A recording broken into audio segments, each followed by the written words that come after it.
Citi Field in New York, the New York Mets play the Washington Nationals. Fans of all ages making their way in on a humid evening in New York as the Mets get set for a very important series. Got to wait before you can get in. Let them open the gates first. Even the Nats fans are welcome for the game tonight at Citi Field. And a pleasant good evening, everybody, and welcome to Citi Field. Gary Cohen, Ron Darling, and Keith Hernandez join me in just a moment as the Mets open a 3-game series against the Nationals. And with the Mets having fallen 8.5 games off the pace in the National League East behind the first-place Nats, this becomes a very big series starting tonight. Well, it certainly does. And if you recall the All-Star break, you remember Terry Collins saying, we'll find out about this team and where we're going to be at come August. Well, it hasn't gotten off very good for them since the All-Star break, only winning one ball game in a really tough sweep here coming off of with the Dodgers. Now the first place Nats, they're 8.5 back, 9 in the loss column. This team has shown one thing, it can bounce back, but this was a serious body blow right here, the sweep from the Dodgers. So they're playing the top team. They got a chance to pick up some ground. They've got to kick it in. And with just 8 days to go before the trading deadline, the Mets have to figure out whether they're even in range to be able to make a deal before July 31st. Well, the thing they have to do is really play a lot better baseball.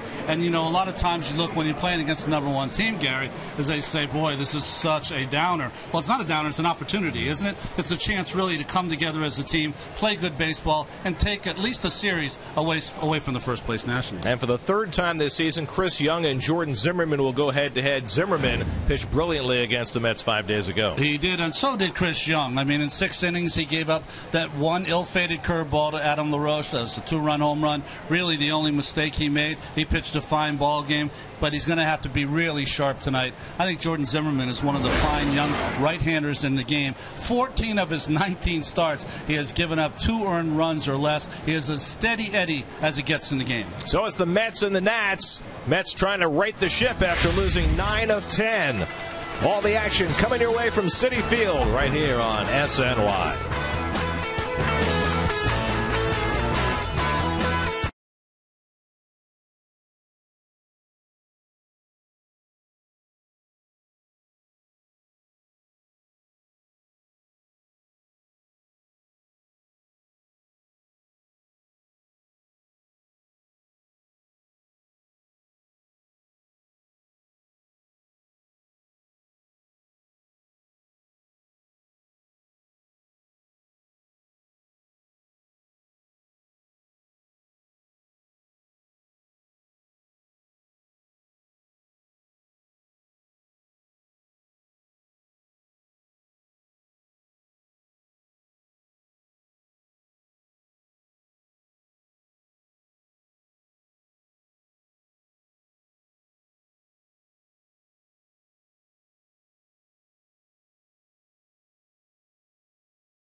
Rethink possible by Audi, Truth in Engineering.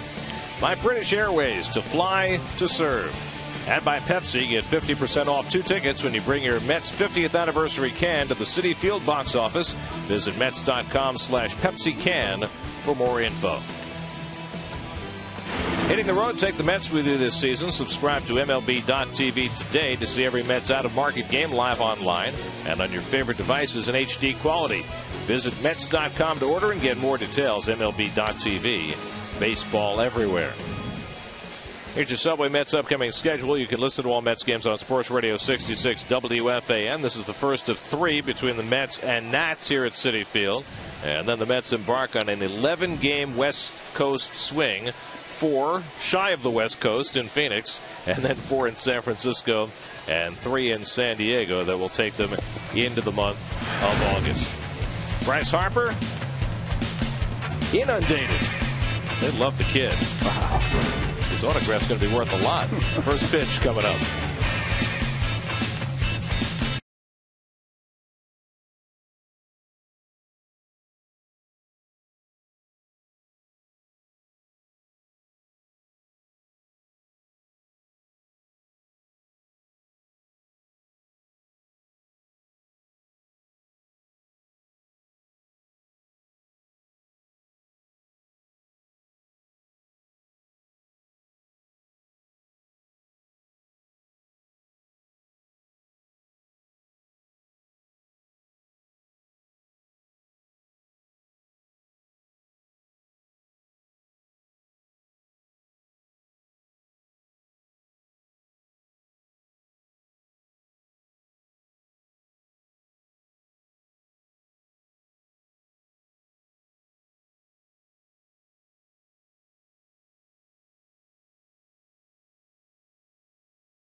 Official burger of the New York Mets. Be sure to visit Keith's Grill in Citi Field, located on the field level behind section 132 and on the promenade level behind home plate, to enjoy Keith Hernandez's favorite juicy Brooklyn burgers. You got it. And a Tootsie Pop, too. What is that green jacket? Is that your hunting jacket? Or it's me. I thought he won the Masters. Hunting we will go. Tickets for the soccer match at Citi Field featuring the national teams from Ecuador and Chile on Wednesday, August 15th at 8 p.m. are on sale now. Call 718-507-TIXX or visit tickets.com now for your tickets. Chris Young on the mound for the Mets. There's the fourth starting lineup for the Nats. Ian Desmond now officially on the disabled list with what they're now calling a torn oblique. He played with that for a couple of months, and so Steve Lombardozzi will slide into second base. Danny Espinosa moves over to shortstop. Jesus Flores having some back problems, and so Sandy Leon gets the start behind the plate against Chris Young. You know, it's going to be interesting. One of the most difficult things to do in baseball is to start back-to-back against the same team. And threw a lot of breaking balls his first time through against the Washington Nationals. It'll be interesting to see if Chris goes more fastballs in today's ball game. And the Lexus Metropolitan defense. And how about that? Valdespin, we were talking here, Gare. They've got to find a spot for him in that lineup. He's went 5 for 8 in that Dodger series. Well, this is his first start in right field, and they're just got to insert him in that lineup. He's swinging a hot bat. It's going to be very interesting because the Mets are going to have to make a player move tomorrow. Matt Harvey is here. He's going to start Thursday in Arizona. He's on the taxi squad today. Has to be put on the 25-man roster tomorrow. And you start to think about who might go. The Mets have been carrying an extra bench player for a while. It could be that Duda is vulnerable as far as being sent down and optioned to Buffalo. Well, you never thought of that because he's been such a main fixture. But, you know, I think one of the reasons Valdespin is in right, not only for his offense, but Neuenhuis in center. Collins talked about it before. Chris Young pitches, you got to have some rabbits out in the outfield. Well, you're talking about Duda right now in his last 10 games, Gary. He's gone 2 for 22. He's really struggled offensively. So everything is possible. Steve Lombardozzi will lead things off for the Nats. Lombardozzi has settled in as the leadoff hitter. His on-base percentage has come down lately. He's at .316 on-base percentage for the year. Better from the left side than the right side. And the first pitch of the night from Chris Young is in for a strike. 83-mile-an-hour fastball to start him off. Young making back-to-back starts against the same team. Bryce Harper on deck. And a foul ball out of play, 0-2. Ronnie, you've done that a lot in your career. That second game against the same team after you had a pretty good start the first time out. Well, you know, I talked a little bit about it. I think the key is that you don't get predictable as Lombardozzi is trying to kill anyone in the left field stands, or the third base stands, sorry. You just have to remember every single pitch that you threw before. With this brain on Chris Young, that's the easy part. Lombardozzi hits the comebacker. Young has to scramble after it, and Lombardozzi able to beat it out for an infield hit.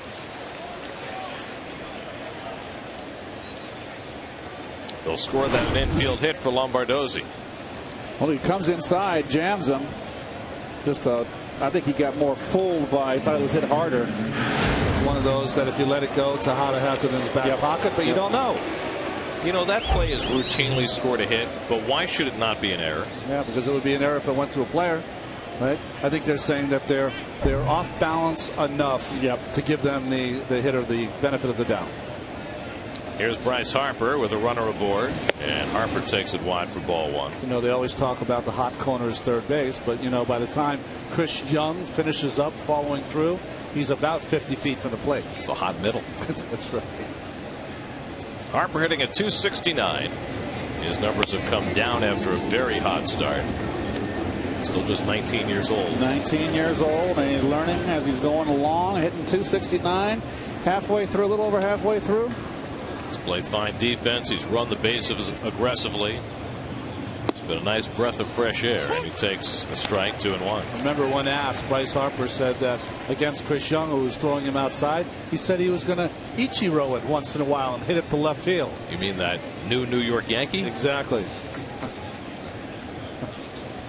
The trade market all of a sudden heated up today as Harper takes wide 3-1. Ichiro Suzuki, after spending his entire major league career with the Seattle Mariners at age 38, traded to the Yankees for a couple of minor league pitchers, and of all things, his first game as a Yankee will be in Seattle. Harper fouls it away, 3-2. It's an interesting call for the Yankees because clearly they've missed a speedy corner outfielder all year, but Ichiro's not the player he used to be. No, he's not, but he only has to be a small piece. He was supposed to be the most important piece in Seattle. Just has to be a small piece there in New York. Gardner, of course, was their speedy outfielder who is out for the season. 3-2 to Harper. There goes Lombardozzi, and Harper launches one to deep right center. Back goes Valdespin onto the track. Back at the wall. It's out of here. Bryce Harper with a 2-run homer to begin the festivities. His 9th home run of the year, and the Nats jump out to a quick 2-0 lead. Well, this is a Nats team offensively that's kind of middle of the pack statistically. But good slugging percentage, 5th, and once again the Mets are looking uphill, getting behind early. And this is right down the pipe, Ron. Mistake. And Young is a lot like Sid Fernandez, Ron. He gets hurt in the middle between mid-thigh and belt. He's more effective down the knees or upstairs, obviously. Here's Ryan Zimmerman, who's been red hot, and he takes a strike. Well, one thing about Mr. Harper, he's got a nice short stroke, very little take back. Well, he's just on that one. He covers it. I mean, that's right down the pipe, right in his wheelhouse. Still got to hit it. And the curveball to Zimmerman for a strike. Well, last start on Wednesday in Washington, Young held the Nats scoreless for the first 5. Then his only blemish, a 2-run homer by Adam LaRoche. This time he gives up the 2-run homer 2 batters into the game. Zimmerman hitting .414 in the month of July with 9 home runs, and he pops one up into shallow right center. Murphy goes out and calls and puts it away for the first out of the night.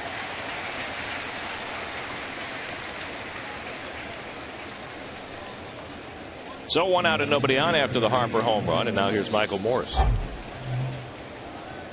And Morse, like Zimmerman, has been hot with the bat since the 26th of June, hitting .371. Well, he missed, 50 ball games with an abdominal, oblique.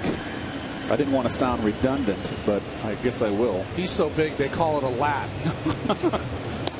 Takes in a lot of territory. So he's really come back and given them a lift. Harper, when he joined the ball club in late April, really gave them kind of a mental toughness. He's a hard-nosed player. LaRoche gives them the left-handed bat they need. You know, it's a pretty well-balanced ball club right here. Well, they started out the year riding their starting pitching, which has been outstanding all season, and their offense has gotten better and better as the year's gone along. And the Nats 16 games over 500 starting the night as Morse fouls it away 1-2. You know, there's an old adage that you're only as good as your starting pitcher the next day, and you know the Mets have been on such a bad roll that every starting pitcher that goes out there knows that it's so important for them to get off to a quick start, give their team a chance to get in the game, all of those things that you want to do. When you give up a 2-run home run like Chris has, it does definitely get your shoulders to sag a bit. Morse caught looking for the second out. Good pitch. And is that not only true for the pitcher but for the entire ball club? The entire ball club. And you, listen, good ball club, snap right out of it. Good pitch right in the inside corner. I think he should do that more personally because Chris will get him off that fastball away. But yeah, it happens to the whole team. Then you snap out of it. You go, okay, you know what? Okay, we're down. Let's get through this inning and then we'll score a couple of runs in that first inning. But initially, it does. It's like, oh, here we go again kind of deal. Here's LaRoche, who hit the home run against Young in Washington, and he takes a strike. Well, LaRoche has been struggling. He had 3 hits his first game coming off the All-Star break, but since then has been hitting on the interstate. Danny Espinosa on deck as LaRoche down to the count 0-2. Well, it's a Mets team that has been behind every step of the way on this homestand. They never led in the series against the Dodgers, but to their credit, they did fight uphill in every game. Fell short in the first 2, were able to tie it up yesterday, only to lose in extra innings. Here's that home run from last Wednesday. Back-to-back curveballs, one down the middle, and this one trying to backdoor. And sometimes you got to give the hitter credit. And that was not a bad pitch. You know, it didn't break a lot, but it was away. Yep. Well, Young, who's generally splendid first time through the batting order and has his problems in that third pass, today gets burned early. Now the 2-2 to LaRoche, and he launches one foul down the right field side. That'll go out of play. This would be one of those games, Gary, where you would go to the bench if Chris is able to get LaRoche out. A veteran pitcher like he is, and you come to the bench and you go say, boys, pick me up. That's all they get today. Let's go. Pick me up. And, you know, the players will listen to that. I hope he's right. Yeah, well, listen. You know, you're just trying to get them to pick you up for the mistake you made. Everyone makes mistakes. And you look at the big shift on LaRoche, and we just obviously showed you, ironically, the home run to left center field. But they got the big triangle on the right-hand side. Murph way out there and deep. It's a hot as deep, huh? Yes, sir. Well, LaRoche doesn't run well. Yeah.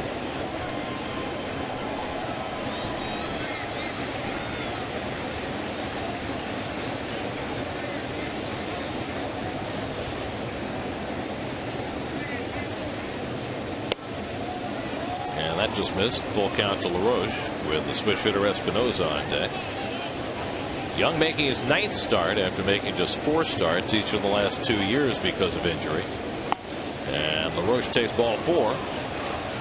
And so the Nats have a 2-out base runner. First walk issued by Young, and now here's Espinosa, who ever since he's been playing shortstop every day has been swinging the bat a whole lot better, and you just wonder whether that's coincidence or whether he's just happy to be back at his natural position. It's not only happy, Gary, probably comfortable at his old position. Second base, probably always having to, wonder where he's supposed to go all the time.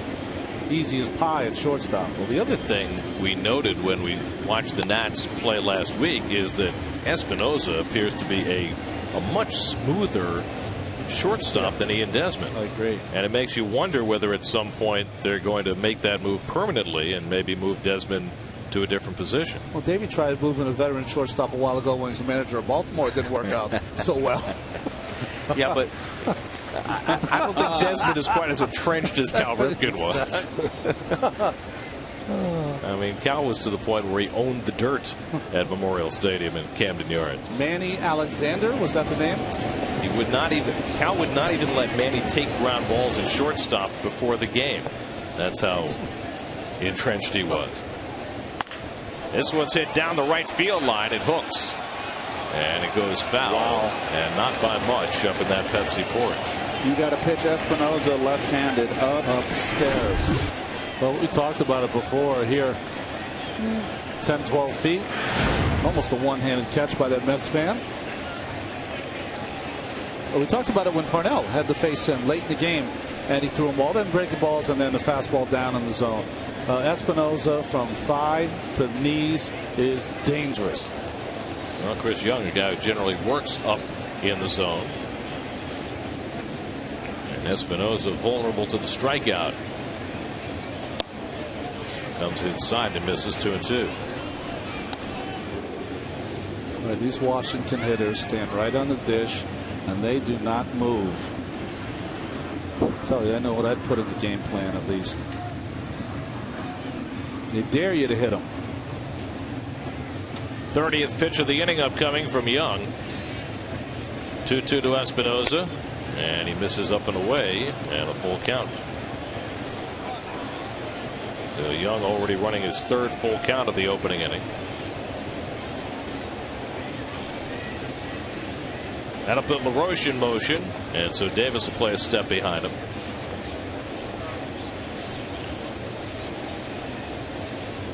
Third time in the last 4 games that a Met pitcher's given up given up runs in the first inning. And Santana had that tough first inning against the Dodgers, and then Miguel Batista able to squirm out of a rough first inning with only 1 run against him. And now Young running into first inning problems here.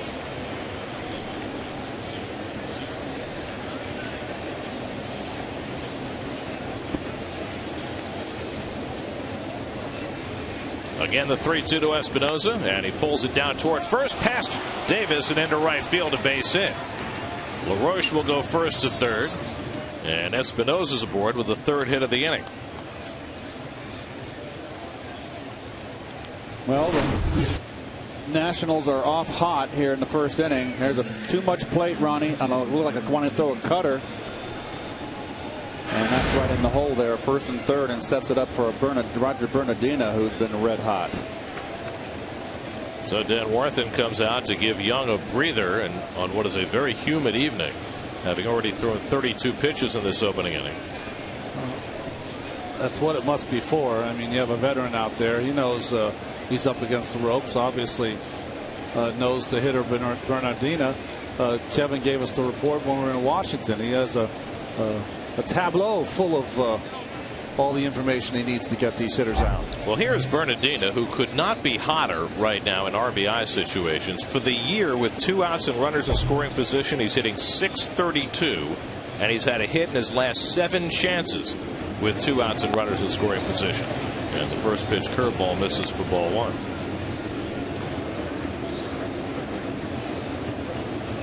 Now that's hot. Of course, he doesn't play very much in Bernardina with just 17 runs batted in for the year. But getting a chance to play now with his bat cooking. Pops it up in foul ground. Wright and Tolle, and Wright gets there to make the grab and end the inning. But a productive inning for the Nats against Chris Young in the top of the first. Bryce Harper, his first ever at bat at Citi Field, and he makes it a memorable one. A 2-run homer, his 9th. And the Mets will fight out of a 2-0 hole as they come to bat in the first.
Started there. Kirk Neuenhuis starting back-to-back games after not getting a whole lot of playing time right out of the break. And the Mets will go up against Jordan Zimmermann for the 3rd time this year. Well, talk about consistency. I was talking about before. 14 of his 19 starts, he's given up 2 earned runs or less. But even more than that, he's gone at least 6 innings or more in every start, and has never given up more than 4 earned runs in a start, and that only happened twice. And the Coors Light national defense. This is a national defense that doesn't make very many errors. 53 as a team. And you can see Espinoza right there at shortstop. Since going over there has been flawless. But the only 2 teams with less errors is Cincinnati and Arizona. Ruben Tejada will lead off for New York. Ruben had a rough series against the Dodgers. Went just 3 for 16 in the 3 games. Hitting a .309 for the year. It'll be Tejada, Valdespin, and Wright to try and fight back against Zimmermann, who right now stands with a current streak of 17 consecutive scoreless innings, the last 6 of those against the Mets last week. And fastball call strike, 0-1. He just pounds that strike zone. No walks in the game he started against the Mets a week ago. In fact, no walks in either of his starts against the Mets this year, as he saws off Valdespin, and it's 0-2. Actually, the change there. Alan Porter is the home plate umpire. David Rackley is working at first base. Jim Wolf at second, and the crew chief Darryl Cousins is at third. Rackley filling in for Ron Kulpa, who's expected back tomorrow. He's got to have a better day at first than Mike DeMuro did yesterday. Oh boy. Maybe it's just that Mike DeMuro doesn't like working in New York. Yeah, right. Wasn't he the same guy who messed up that Dwayne Wise non-catch when he fell in the stands at Yankee Stadium? Yeah, yes, he did. Anyway, he and his crew have moved on. Here's the 0-2 to Tejada, and he bounces one slowly foul. And there is Alan Porter, who has the plate tonight. I just like to watch the umpires throw the ball back to the pitcher. He's got a good arm. Some guys do, and some guys hand it off to the catcher. Exactly. On this crew, of course, you have Jim Wolf umpiring at second base, who has pitching in his bloodlines. Line into left field, and Tejada's got a leadoff hit. So Rubin, another 2-strike hit, which has been his specialty this year. Well, an impressive at bat right there. Remember, the Dodgers got him out by pounding him inside, and Zimmerman goes after him here in. And it is in, and he turns. So that's impressive. That's a nice at bat.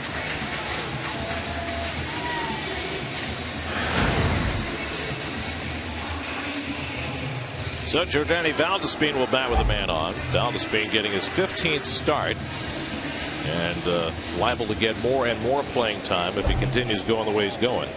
Hitting at .299, 6 home runs, 20 RBIs in just 87 at bats.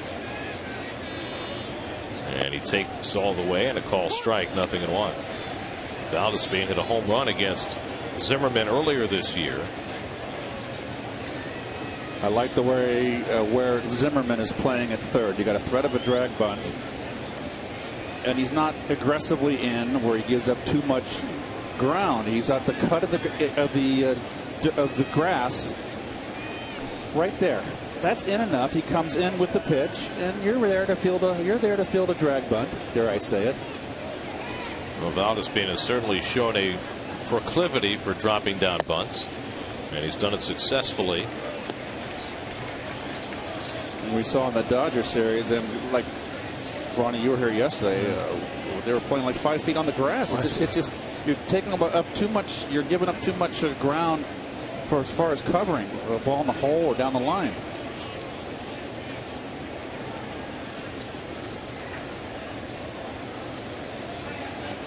Valdespin tries to get time, and he's granted it, and Zimmerman drills him. I'm not sure if he was a curve. I'm not sure if he got caught in mid-delivery, as Alan Porter gave the late timeout that he shouldn't have to Valdespin. It's interesting. The rookie getting the timeout. He raised his hands. Porter called time. Oh, I don't think he got him. I think it missed him. Just looked like it. Watch. It bounces. I thought it got him on the toe. I think it might have glanced him. Okay. Just a glancing blow. Double play ball right at Espinosa. Lombardozzi with a turn, and just in time to get Valdespin for the 6-4-3 double play. That's always funny, right? When you call timeout and the pitcher throws a curveball running, and you can answer this too. Yeah. You know, as a hitter, you got to draw a blank slate. Okay, I got the timeout. Nice double play, nice turn. As you see Valdespin hustling down the line, you can fly. Definitely too. Is the pitcher going to throw me a curveball again, or is he going to throw me a fastball? You can't get caught up in that. So what I'm telling you, you don't wipe the slate clean. You try, but you don't. Either way, pitchers think it do. He switched it there. He went to the fastball. So 2 out and nobody on for David Wright. David at .349, third in the National League, and takes the slider up and in. David's done pretty well against Jordan Zimmerman, 7 for 22. That's .318 with a home run against a guy who is 4th in the National League in ERA.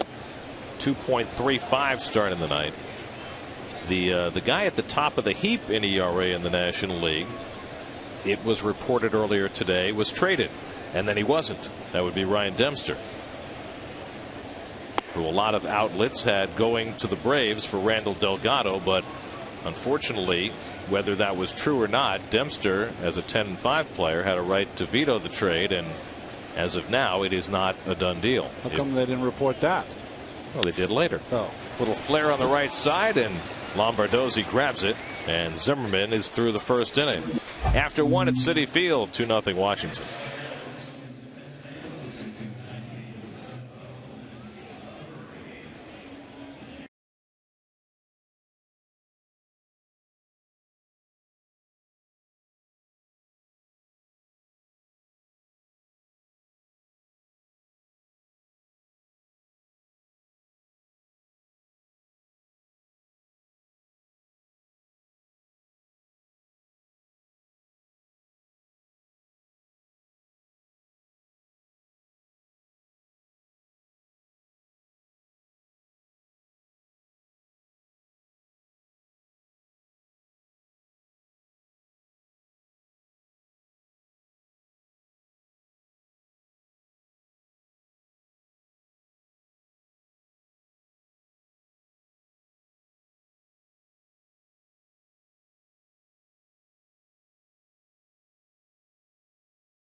Chris Young, after a laborious first inning, heads back to the mound for the second, trailing 2-0. The number 8 hitter, Sandy Leon, the catcher, who will be the first man up for the Nats in the second. Leon making his 6th start for Washington. They've had all sorts of trouble keeping catchers healthy. Wilson Ramos, their number 1 catcher, tore up his knee, out for the year. One of their backups, Carlos Maldonado, hurt. Jesus Flores, who right now is their number 1, has a bad back, and so he's not playing tonight. And Leon is in there. Leon picked up his first big league hit against the Mets last week. I was pretty impressed with his swing in Washington. Not as a defensive player, but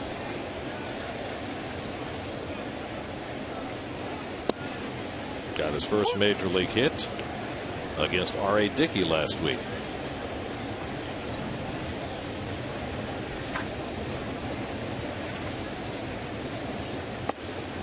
And he takes a strike, 2-2. Jordan Zimmerman, the pitcher, on deck, and then Steve Lombardozzi for the Nats in the second. Washington starts the night with a 3.5 lead on Atlanta in the National League East after splitting a 4-game series with the Braves over the weekend. And what a 4-game series that was. The first game, the Nats blew a 9-0 lead and lost the game in extra innings. Then they played a day-night doubleheader on Saturday and got shut out in the first game, as Leon lifts one to shallow center and Nieuwenhuis is there. And that's the first out. But, you know, if you're a good team, you have to bounce back from those things. And the Nats did. They won Saturday night, won again yesterday. Blew them out yesterday 9-2 and split the series. I talked with Davey before the game, and he said he hadn't managed one of a game like that 9-0 game that they blew the first game. He said, gosh, in a long time. He said, I kept running out my sinker ball pitchers because they just kept hitting them because that team can hit. Here's Zimmerman, not a bad hitting pitcher, and he takes a strike. Well, the interesting thing about the weekend, if you go back to the series that the Mets played against the Nats, and one small area of concern for Washington is the continued lack of success for Tyler Clippard since the All-Star break, because he had a bad series against the Braves as he did against the Mets. you never know if it's a dead arm period for Clippard, but one thing I noticed in Washington, it looked like he lost just a little bit off that fastball.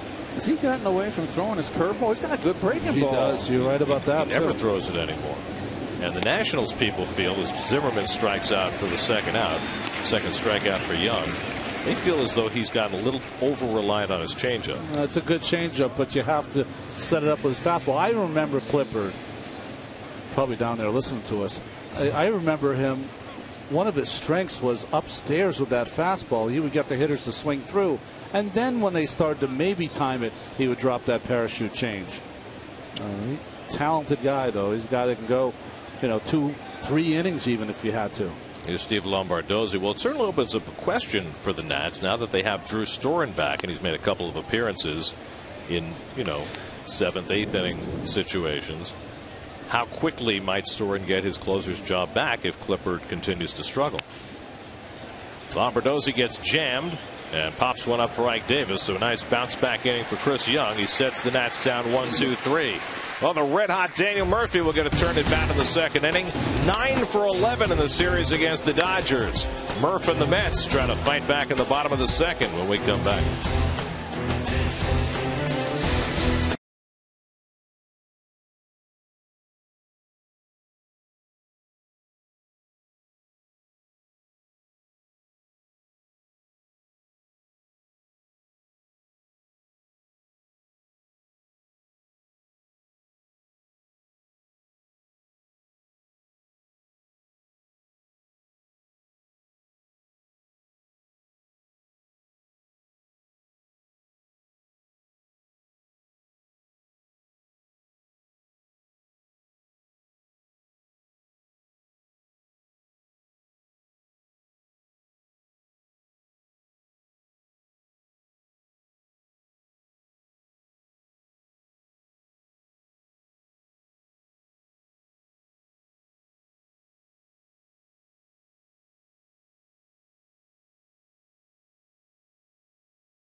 is the all-time home run leader for the Expos/Nationals franchise. Started playing Montreal in 1969. Played their first ever game at Shea Stadium. Moved to Washington in 2005. I got to guess. Well, there's Ike. Not so widespread today. And now I remember over the Dodgers series, we noticed that Ike was really widespread, and he mentioned that that's how he hit in college, and I didn't like the results. Do you think, though, that one thing I noticed in Washington, might not be true now, is that I found him in a deeper crouch and wider against left-handed pitchers, and that he stood up a little taller against the right-handers.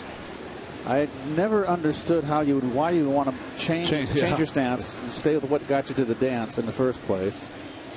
And the interesting comment was that Dave Hudgens said Ike's on his own. Do you recall? That was his comment. So I have a sneaking suspicion there's a philosophical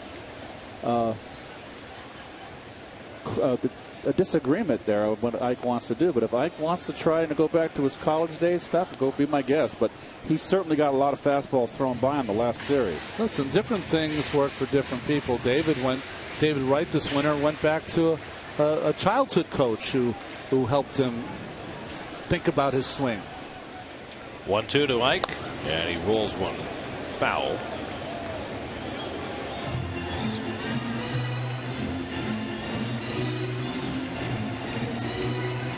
Well, that's what he did in his college career at Arizona State.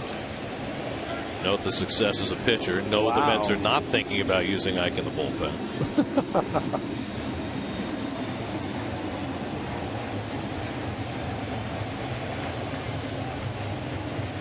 Now Zimmerman's 1-2, and Ike fouls off the fastball. Murphy and Bay to follow for the Mets in the second. Against Zimmerman, who now has 18 consecutive scoreless innings under his belt.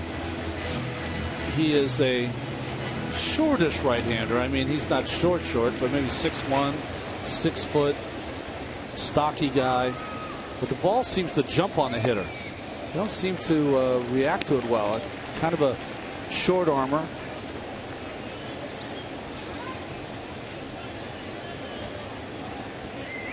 Played Division III college ball at Wisconsin Stevens Point. And the breaking ball. And Davis stopped the swing in time. 3-2. Oh, nice check here. But you see how his body motion is going out here? That's why he's been having difficulty and out in front. That's been his problem all year. Ninth pitch of the at bat coming, and Davis fouls it off. And yet we've seen him over the last month and a half get out in front and still be able to hit the ball out of the ballpark. Well, he's very strong, and he lets go with one hand. But can you imagine how far he would hit the ball if he brought that ball back into the zone a little deeper? Yeah, and the curveball strikes him out. Zimmerman has his first strikeout and wins the 10-pitch marathon with Ike Davis. Zimmerman's one of the few young pitchers that can throw any pitch at any time. 3-2. Put a little wrinkle on it. That's got a lot of plate right there. That's hanging on a tee. See how he's out in front? You see that? A little hitch in his swing. He got fooled because he committed too quick. And you're dead once you get out in front. You're dead. Well, here's Daniel Murphy, who's been hitting everything and hitting it hard. Not only did he go 9 for 11 in that series against LA, but 5 of the 9 hits were for extra bases. And he now has 29 doubles this year, just one behind David Wright for the club lead. Jason Bay on deck. Well, it'll be interesting to see how they pitch Murph. Remember, the first game of the series, what did he get, 4 or 5 hits? All to left field, all pitches away. The Dodgers came back inside. He got 2 balls down the right field line yesterday, rips. So he's covering the plate. It's an odd thing. He had 2 4-hit games in that series and didn't start the middle game. Yeah, pinch hit a triple. That's like Mark Reynolds when they had the 4-game series for Arizona here. Hit 4 home runs. He didn't start all 4. Joins a select group of Mets who've had 4 hits in back-to-back starts. Gets jammed this time and pops one up. Out goes Espinosa. In comes Bernardina, and the center fielder has it for the second out.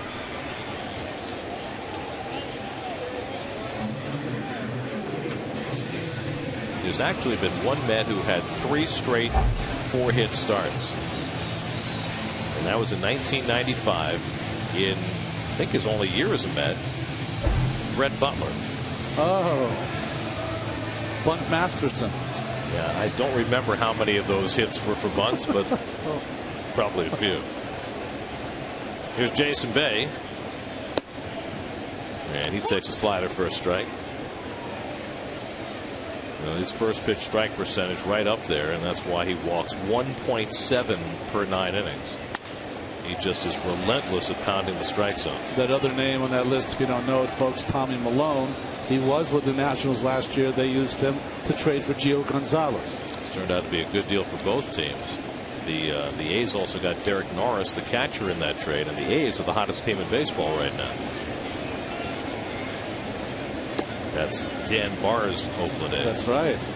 Right now, if the season ended today, are tied for the second wild card spot in the American League. So it's all Oakland and Oregon. So it's O's for Danny Barr. Just a West Coast dude. Laid back, you know.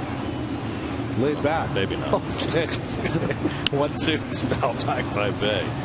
Dan Barr doing the directing tonight. Showing you all the nice pictures. Our best to our regular director, Bill Webb, was under the weather tonight. Said he lost his voice. And for those of you who may not know a lot about how TV operates, if you're a director and you have no voice, you can't work. No, you cannot say camera 1 or Bill's favorite camera 2. Ready 2, take 2. Or indecent things to keep an eye on our headset. Yeah, that's not part of the job, but he does enjoy that. Swing and a miss, and Bay is down swing. Anyway, we hope Webby's doing better. I hope he's back tomorrow. We love you, Bill. 2-0 Washington after 2. Sort of, Bill.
One of my favorite buildings in New York. 23rd Street. That's right where the old MK was, Ron. Remember MK? No. Bryce Harper leads off the 3rd inning after supplying the keynote tonight with a 2-run homer in the 1st, and he takes a breaking ball for ball 1. Harper was not with the Nats the first time they came to Citi Field this year, so this is his first game in this ballpark. And he quickly made it his own with a home run into the visitors' bullpen.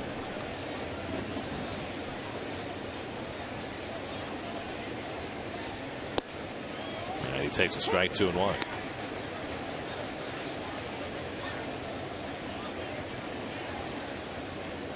Nicholson. Bedman came up with the Braves back in 01. He was supposed to be a superstar. Remember that? 3-1 now to Harper.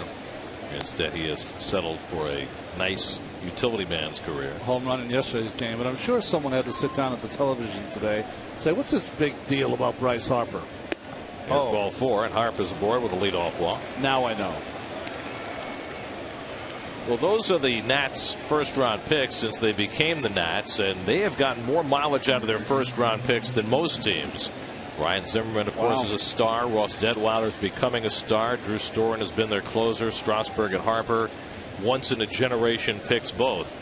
And too early to tell on their last 2 picks, but they have chosen well and wisely. Rendon is a shortstop.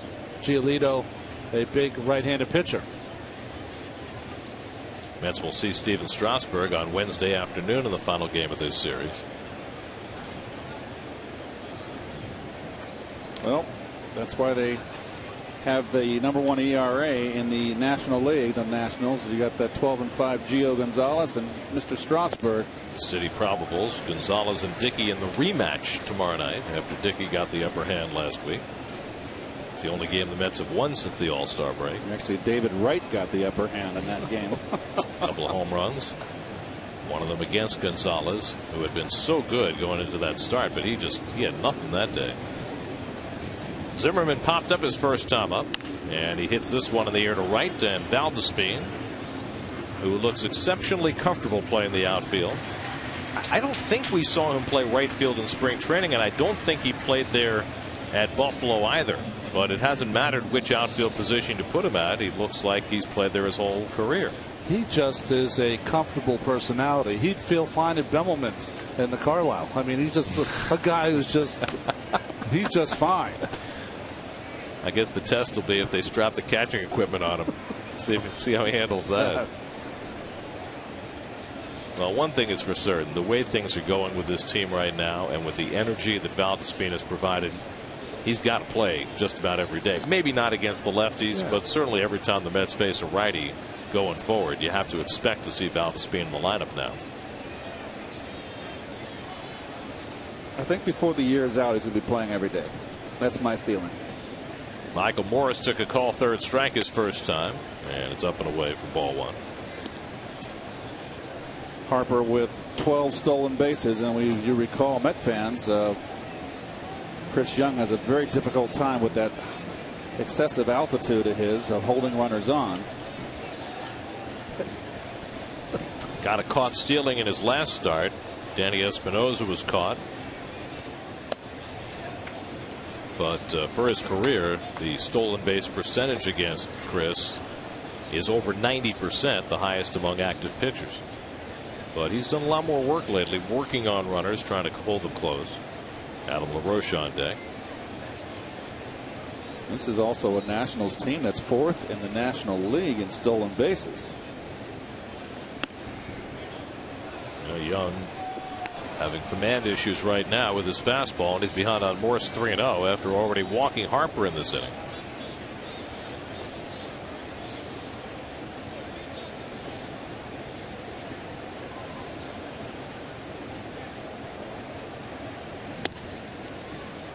There's a strike, 3-1. Of course, there's a lot more on Young's shoulders now. He was brought in this spring as a minor league free agent after having the shoulder surgery last year, and the Mets were hopeful they could get something out of him. Finally squeezed him into the rotation after Mike Pelfrey went down early in the season. But, you know, he was asked to be a 5th starter, and now, the way the Mets rotation is configured, he's the 3rd starter. That's right. Harper running here, right, Keith? I would think so. Morse does strike out a lot, 45 strikeouts. Remember, he's missed 50 ball games, and the Nats are there. This is their 95th game of the season. He's gone his way. Harper runs, strike 3 called. Tolley's throw on the money, but a little late, and Harper has the stolen base. His 13th stolen base of the year. Morse strikes out for the 2nd out. Morse was saying this ball's down. What do you think, Keith? No. Oh, please. Jeez. He almost interfered with the throw. It was not that far from being interference.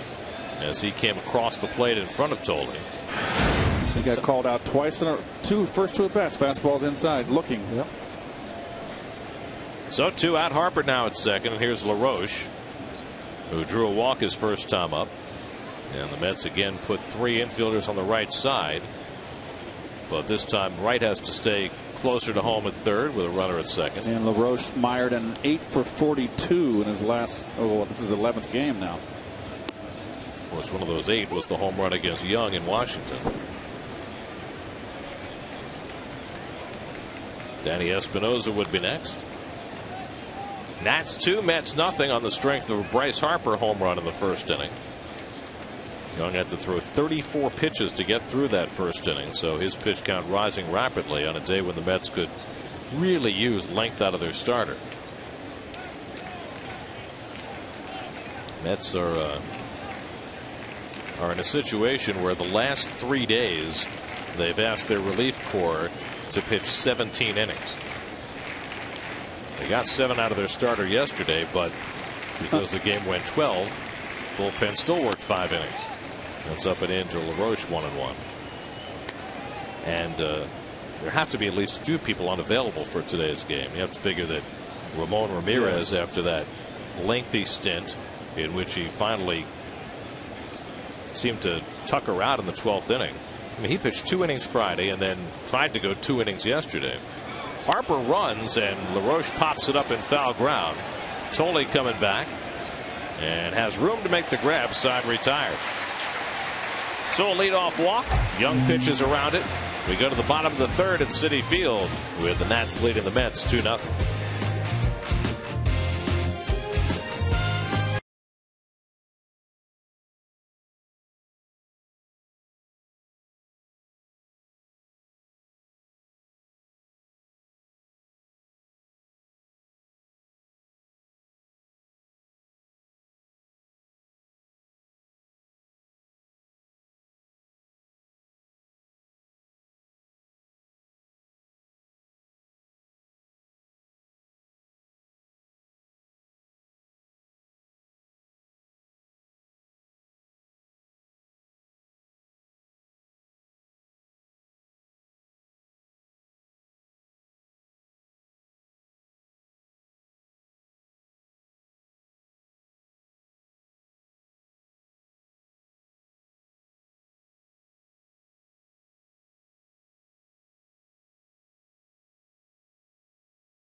That should do.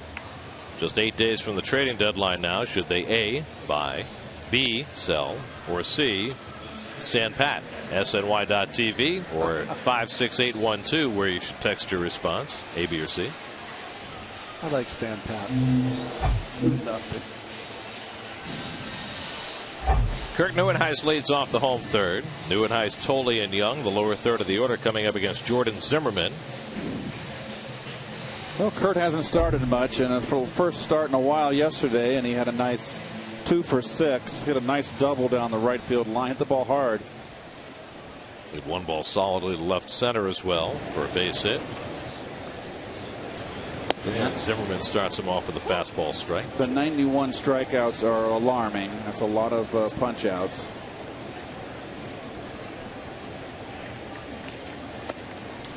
Tried to bunt to lead off an inning also, right? Bunted back to the pitcher, trying to incorporate that into be part of this game. Good idea, poor execution. Yeah. Something that Valdespin does very well. He really does, doesn't he?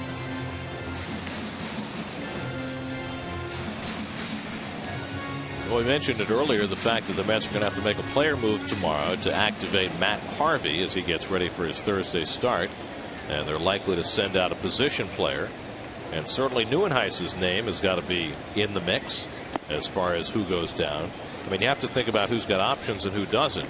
Neuenhuis does, Duda does, Torres does not. It's going to be an interesting call. A sleepless night for a few. Yeah, perhaps. Yeah. Well, you know, it could be a trade. I was thinking sometimes you showcase players for a trade. Sometimes you showcase players for yourself. Yep. And that might be why Neuenhuis has been in the lineup yesterday and today, for the Mets to get a little better read on where he is right now.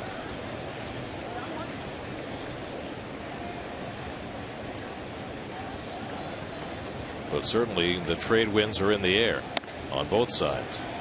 We talked about the Ichiro trade earlier today. How about the Marlins? Looks like they might be throwing in the towel. Yeah. They trade Anibal Sanchez and Omar Infante to the Tigers, get back young pitcher Jacob Turner and a couple of minor leaguers. The Marlins 11.5 out coming into the night, lost their last 7 out of 10. Swing and a miss, and another strikeout for Neuenhuis. Third strikeout today for Zimmerman. 1 out. Well, the Marlins have lost 5 straight and scored 7 runs in those 5 games. Every time it has looked like they were ready to right the ship, things have fallen apart again for them. You know, you contrast that with a team like the Tigers that was in the same kind of doldrums the Marlins were earlier this year, but they have shown their pedigree. Yeah, well, Cabrera is starting to take off again. A couple of home runs in yesterday's game. I don't really know how you get him out. He's up to 300 home runs now. Yeah, that's right. He's under 30, right? Yep. Well, he came up at age 19 with the Marlins in 03 when they won it all. That's so right. that makes him what, 28 now? It's crazy. Wow. And you know, you don't think of Cabrera as a home run hitter. You think of him as a 340 hitter. Oh, I think of him as a 20-plus guy. Right, but he's not a 40-plus guy, and yet he has 300 home runs already. Sharp one hopper for Espinoza, and he gets Tolley for the second out. And Gary, as you mentioned right there, how well Espinoza at shortstop played. He just took that ball in between Hop. Piece of cake. He's got nice soft hands. He sure does. You can tell. Got those Kevin Elster hands. You cannot teach. Soft if someone's got got bad hands, you got to be careful. God, even when they're eating, they're tough with the forks and knives. keep them to the butter knife. Yes. No steak knives. No, the thing you get on the flight's at half fork, half spoon. Oh, the sport. Yeah. 1-1. Young doubled against Zimmerman the last time they met last week in Washington. Tejada would be next. And a fastball strike. Boy, he just pounds the strike zone, doesn't he? You know what you like about him? You don't know if he's winning or losing. Just keeps executing. 1-2 coming to Young, and that just misses outside. No, it got him. No, it did get him. Thank you, Alan Porter. Fourth strikeout now for Zimmerman. After 3, Nats 2, Mets nothing.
say that all trains lead to Citi Field, but some do.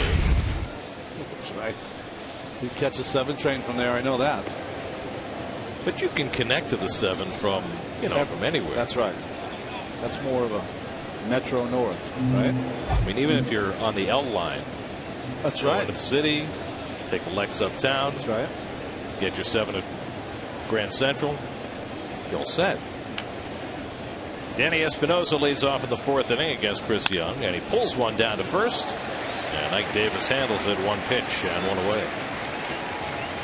First ground ball out of the day for Chris Young, who does not get many. I like the fact that Ike used 2 hands here. The ball hit hard. Espinosa doesn't hit the ball very often, it seems, but when he does, blister. So 1 out and nobody on. Now here's Roger Bernardina, who fouled out the 3rd his first time up.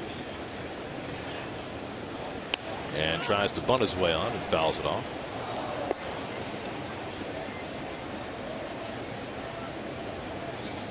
Last week the Nats let Rick Ankiel go. And so Bernardina getting some playing time these days in center. Bryce Harper playing there the rest of the time. Jason Worth is not all that far away from coming back. Is he already playing minor league games? No, or he's soon to. Soon to, yeah. I know he's taking batting practice last week when the Mets were in Washington. Coming back from that broken left wrist that he suffered, trying to make a sliding catch in right field. Here's the 0-2, and Bernardina goes down on the high fastball. That's 3 strikeouts now for Chris Young. 2 out and nobody on. Talk baseball with SNY's Bobby Ojeda, starting in the 3rd inning of tomorrow night's game. Just go to SNY.TV, click on the link, and join the conversation. It's Chat Live with Bob Ojeda, presented by Verizon, only on SNY.TV. You know what that means for Bobby? He can't relax in there back at the bat cave there. Back cave. He cannot relax. He's going to have to be active. You think he does his own typing? I think they're going to have one of the younger persons. These stenographic types? Yeah, they got some talented young people over there. Mets dugout, watch out. Sandy Leon taking aim.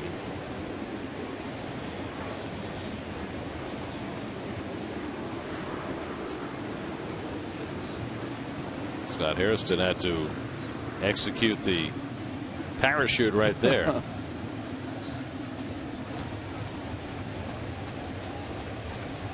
And Leon goes down swinging. So best inning yet for Chris Young. He gets a 1-2-3, couple of strikeouts. Took him just 7 pitches to do it. Middle of the 4th now. Mets trying to get some offense going against Jordan Zimmerman, trailing 2-0.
With the Nats up 2-0. Time now for Dialed In, presented by Verizon, and that means that Keith takes the stage. Keith? Well, I got to think of something very intellectual here.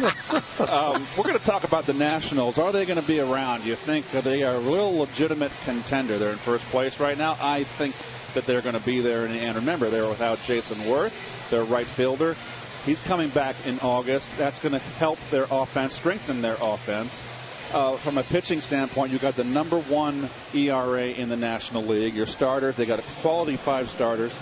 We're seeing this right now tonight. One of them right here in Jordan Zimmerman. They just got Drew Storen back from their bullpen, who was really their closer. They can probably put Clippard now back in his setup role. It strengthens the bullpen. So, yes, and we talked earlier about this club defensively, how they don't make a lot of errors.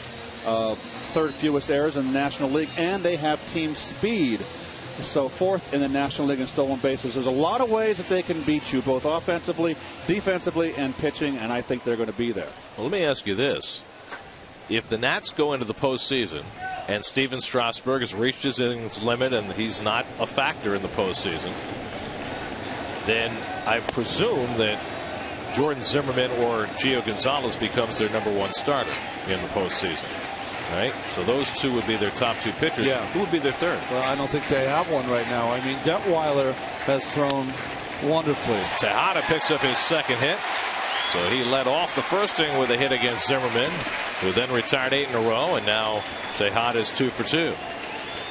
But there's a long way to go. And this is the first real year as Detweiler as a starter. Keith, a little hanging slider maybe. Yep, he didn't get on top of it, Ron. Too flat.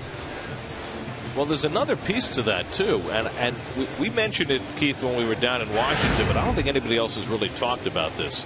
You know, they've got Strasburg on this 160-inning limit, which is exactly what they had Zimmerman on last year. Yeah. Now, Zimmerman is already at 122. What's his innings limit this year? Are they going to go from, as Valdespin tries to bunt his way on, are they going to go from 160 to potentially 220 with postseason? Yeah, or is he going to be shut down? Well, maybe they think since he's 2 years from Tommy John, it's a different formula. Yep. You know, it's an interesting thing. Now think about it. You're Washington. They shut him down after 160. What's he look like this year? Top of his game. Right. So, you know, there is some legitimacy to it. It's just I don't know how I'd feel if I'm Strasburg and I'm watching Davey manage in the playoffs, and I'm home doing whatever. Valdespin, it's another double play ball. Lombardozzi to Espinoza, and they turn it over again. So after Valdespin hit into a 6-4-3 his first time up, this time a 4-6-3. And he's having a Joe Torre kind of a night so far. 2 out and nobody on. But you know what? Hit the ball hard both times. 2 bullets right at the shortstop the first time up, and right at the second baseman this time. So when you hit the ball hard, you can't guide it. And that's a little side flip there. That was from Lombardozzi. It's a long way to flip it. You usually don't see someone flip it from that distance away. You know, you mentioned something, Gary, about, you know, the other day when the second game of the series, Capuano said he was much stronger his second year off of the surgery. Mm-hmm. So I don't know what I know that Davey said when I talked to him today that they are definitely Strasburg's out. He gets his pitch count, his innings, and he's done. They're shutting him down for the year. I bet you they're going to go out and get someone. Yes, I think they will too. Well, they have been mentioned in the market for Dempster, and that might still happen since it looks like Dempster to the Braves, at least for the moment, is on hold, if not out entirely. 0-2 to David, and he takes upstairs. By the way, I just referenced Joe Torre. Of course, Joe, as a Met in 1975, hit into 4 double plays in 1 game. The guy who got the 4 hits in front of him, Felix Millan, is in the ballpark tonight. I saw Felix today. I did. Said hello to him. What a nice man. Right hits it deep to left center field. Back toward the wall. Bernardino looking up, and it's out of here. Home run number 15 for David Wright, and he gets the Mets on the board. It's 2-1.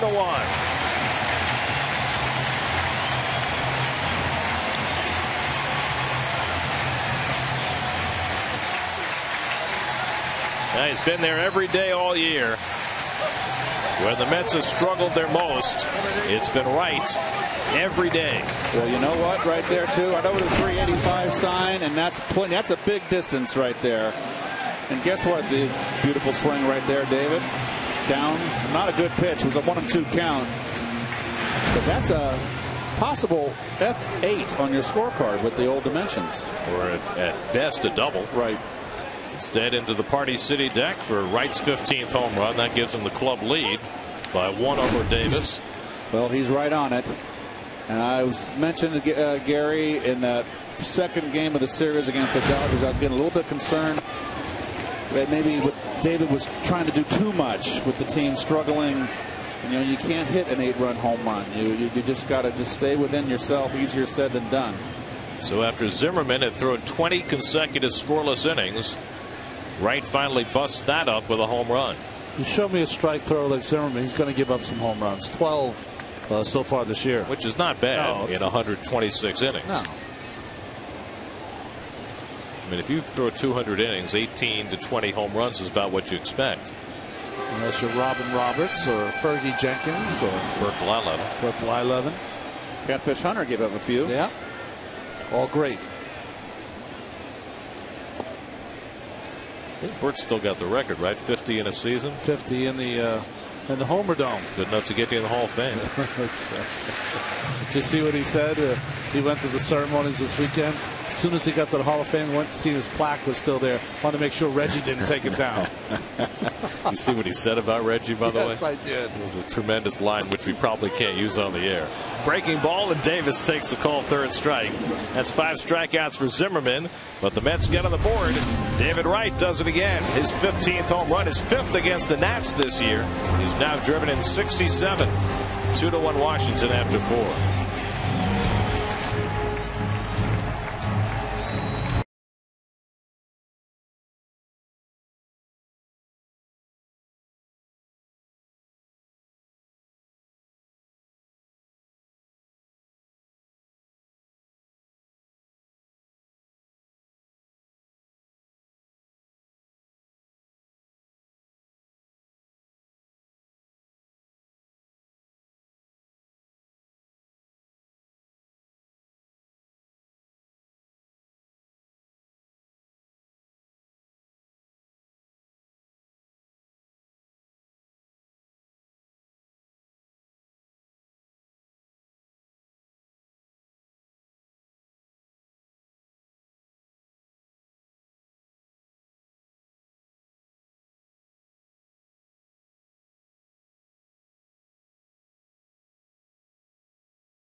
Harper in the first, but he has been very solid since, facing his counterpart Jordan Zimmerman to start the 5th, and Zimmerman lifts one out to left center, cutting across Neuenhuis to call.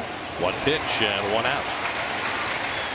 Steve Lombardozzi coming up. Let's check in with Kevin Burkhardt. Talked to Matt Harvey today as he gets set for his start in Arizona, his big league debut, and I asked him about that big league dream, and he said, you know, for me it was always about going to the ballpark. We went to a lot of games growing up in Connecticut, and you know, I didn't want to be the guy getting the autograph. I always dreamed about being the guy giving the autograph. That was my thought. That was my motivation.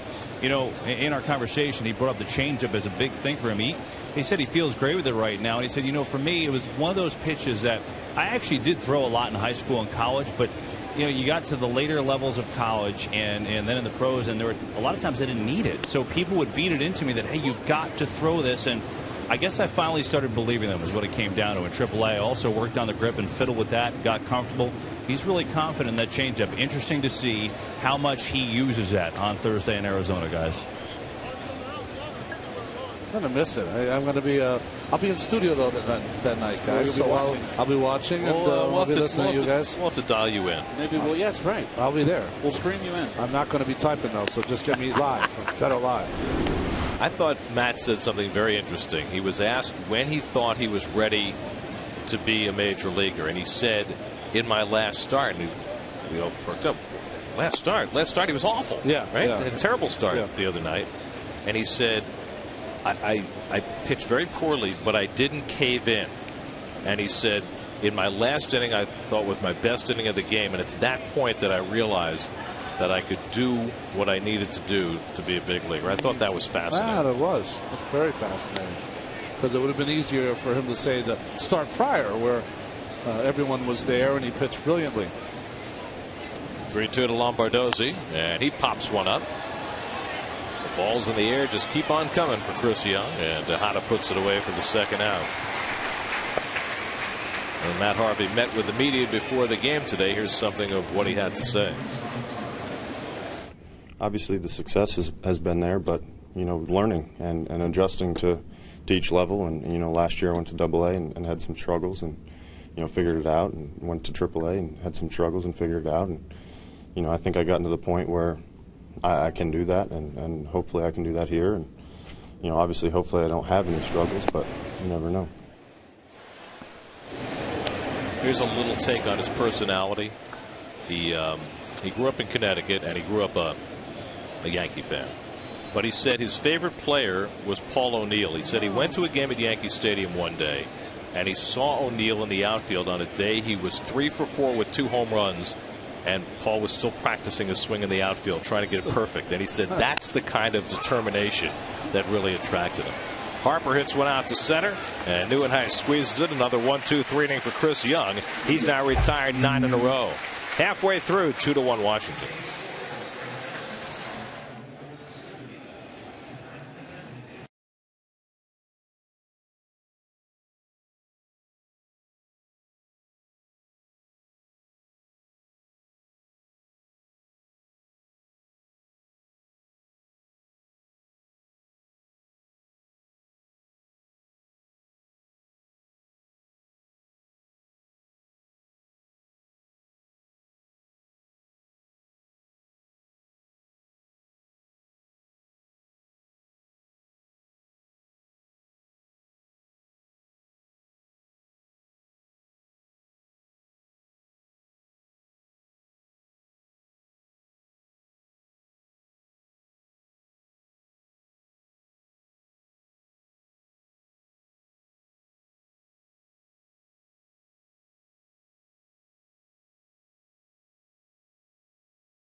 /Nationals franchise. Yeah, that's what I was going to say. It's Big Vlad, who hit how many of those 234 on a hop? Yeah, right. There's an old Expos hat. I didn't wear that one, but I did wear that for a couple of weeks, that hat. The Vladimir was so well loved up in Montreal. His whole family was there. Any of the Dominican players that came in would stay with him and his mom, and she would cook for everyone. Daniel Murphy leads off the home fifth. We are told there might be some thunderstorms in the area soon, so it becomes significant here in the bottom of the fifth. The Mets down a run, 3 outs away from an official game as Murphy lines one, and Morse picks it off for the first out. You know, watching over the weekend, guys, I didn't work with you yesterday, but I don't know if the Dodgers can survive with Abreu playing left field. Oh, he's terrible. Oh, man. he don't want to get down and dirty either. He just wants to play everything on one hop.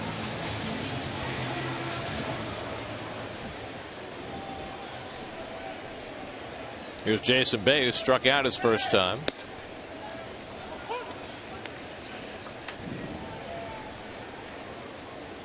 Roy Halladay's having himself a rough night against the Brewers. He's given up 6 runs in the first 4 innings.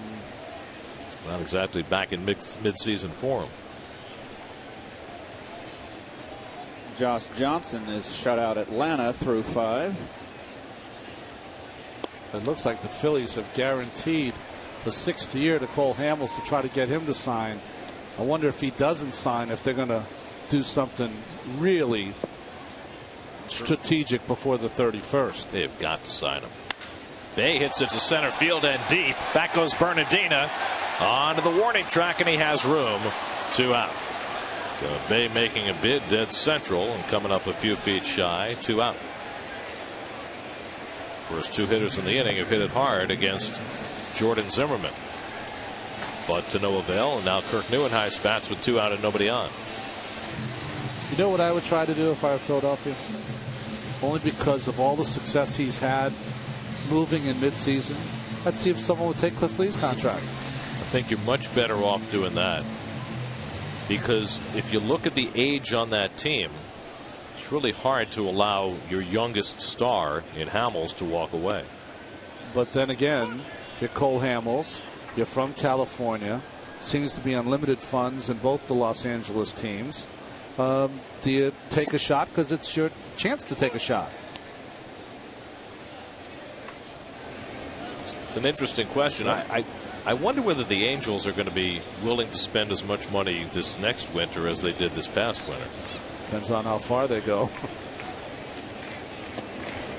I mean, not only did they open the checkbook for Pujols for the next 10 years, but they threw a lot of money at C.J. Wilson, too. But if Mr. Trout is playing in late October, they might change their mind. 70 runs scored now, by the way. 14 games in a row? It's an AL rookie record.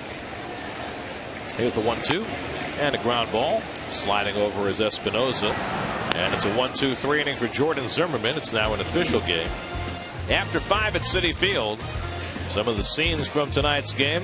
Harper going deep. That's the difference so far. 2-1 Washington after 5.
For Chris Young all year.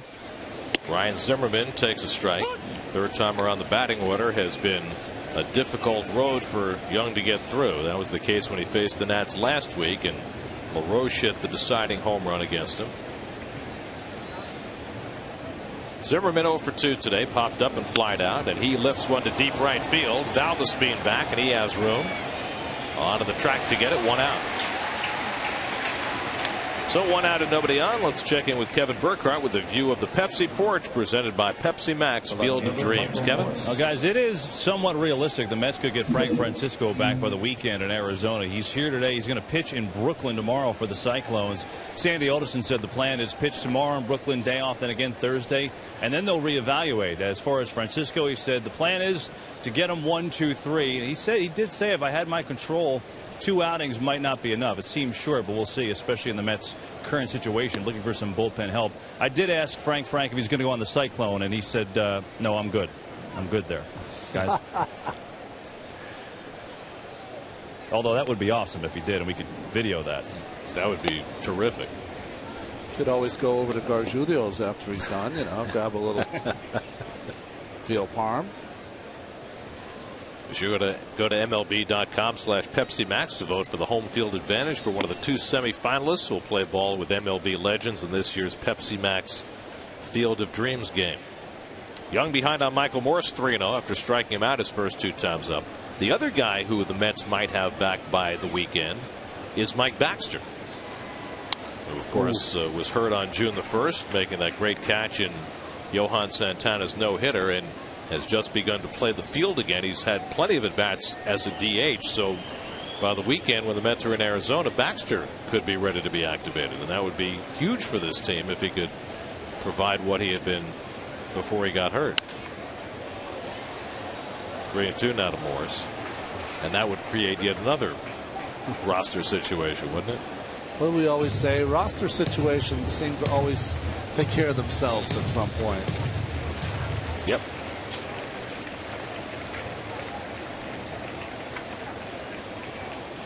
Murph way deep in the grass where he likes to play. And Young strikes out Morris for the 3rd time today. High breaking ball gets him this time, and that's 5 strikeouts for Young. Well, Chris is now retired 11 in a row. Well, sometimes you just wait too long.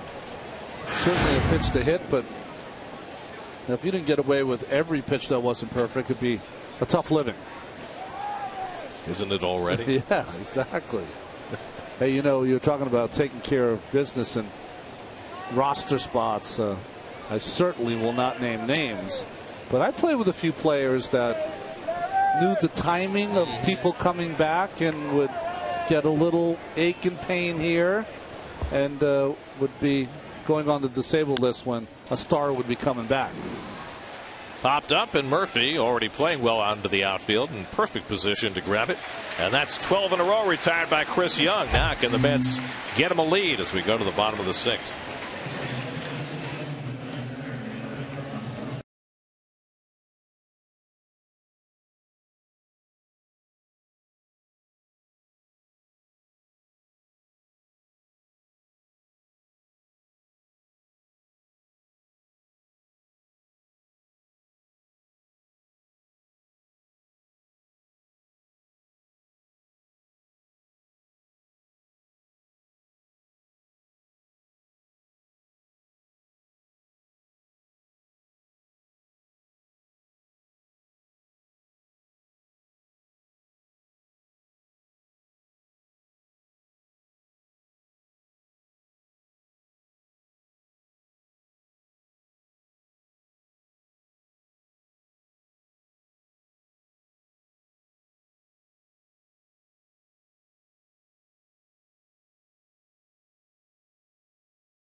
into the ballpark.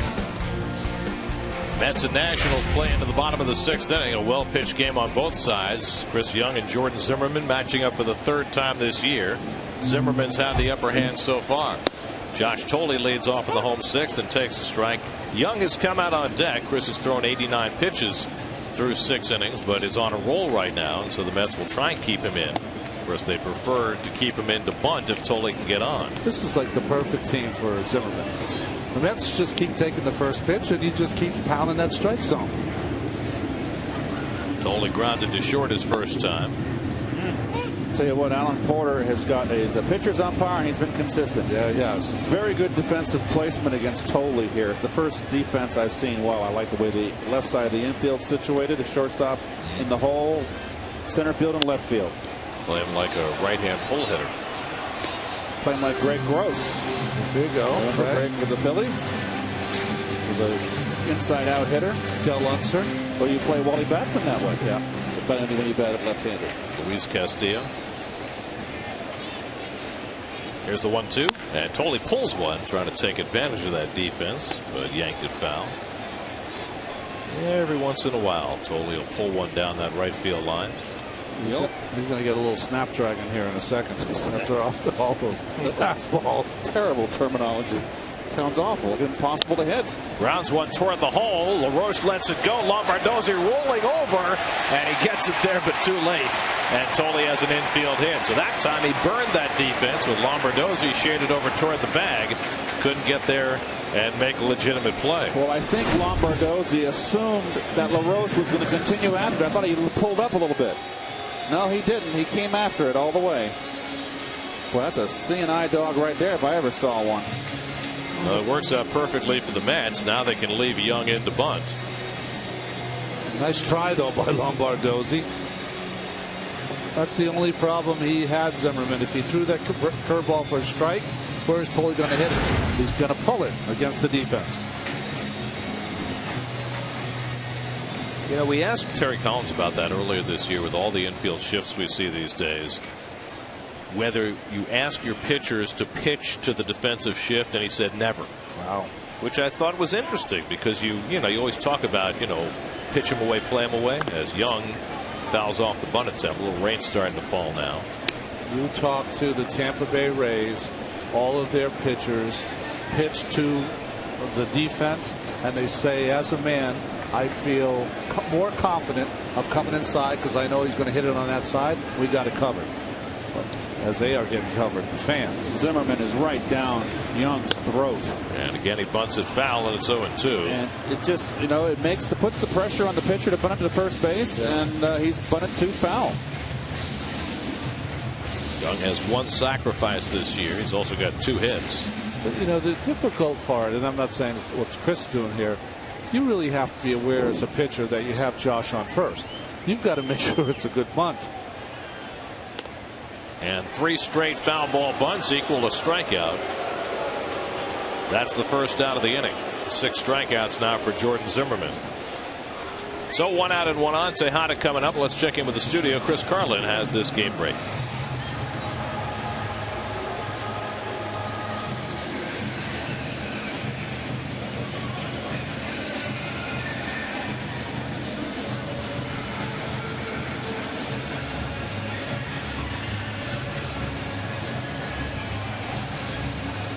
Here's Ruben Tejada, who's 2 for 2 tonight. Well, Ruben's first at bat was a fastball inside with 2 strikes. He ripped down the left field line for a base hit. The second at bat, he got a hanging slider that he ripped into left field for a base hit. So Ruben's not off to a good start after a tough series against the Dodgers.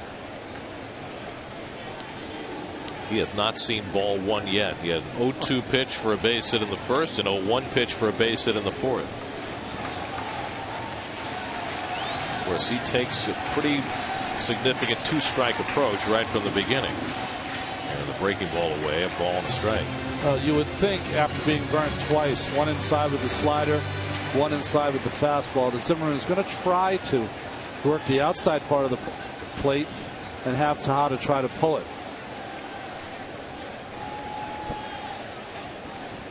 Well, if he works him away, you have to figure he's going to try and hit that ball to right field. Yeah. He's got a big hole to work with. Lifts that one down the right field line, headed toward the stands, and that's out of play. SNY Super Slow Motion is brought to you by your Mercedes-Benz Tri-State dealers. Visit them on the web at searchmercedes.com. Well, now Ruben can start the at-bat. He's got 2 strikes on him. Hitting .316 after his 2 for 2 today. Seen anyone try to throw something up in the strike zone? Helmet high. Instead, a fastball away, and it's 2-2.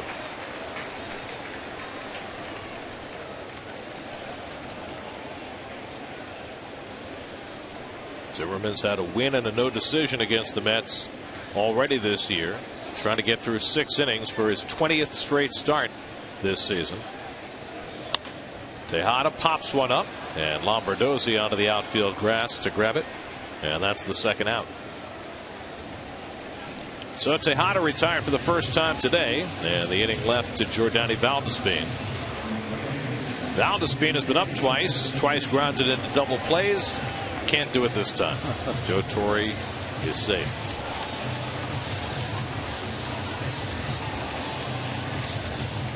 I notice about Zimmerman is that here he is, high humidity, heat. Haven't seen him breathe hard once. Must be doing his work in between starts. He just great shape. His shirt looks soaked though. Valdespin with a wild swing and a miss, and down to second base goes Tolle. Takes a turn. Leon just now locating the ball. Davies got to come out. It's a dead ball. It hit him. He swung the bat and hit him in the foot. It's a dead ball. He's got to go back. It should be a strike if indeed that's the case. But Davey making no move now. He's saying to Laporta that it hit Valdespin. No, he's saying it was a foul ball. Wow, they got it wrong then. I mean, maybe I got it wrong. I thought he swung the bat. It hit him in the foot. Here we go. No foul ball. It might have hit the uniform on the bounce. Yeah. And that counts. Got his back leg. Yep. No question. Hit the foot. Yep, hit the foot. No question. Well, Mets going to break there. So it's a wild pitch, and Valdespin fouls that one off. And it's 0-2. I don't understand why no one in the field can see that. Well, especially the way the ball changed direction. It had to hit something. Oh, well.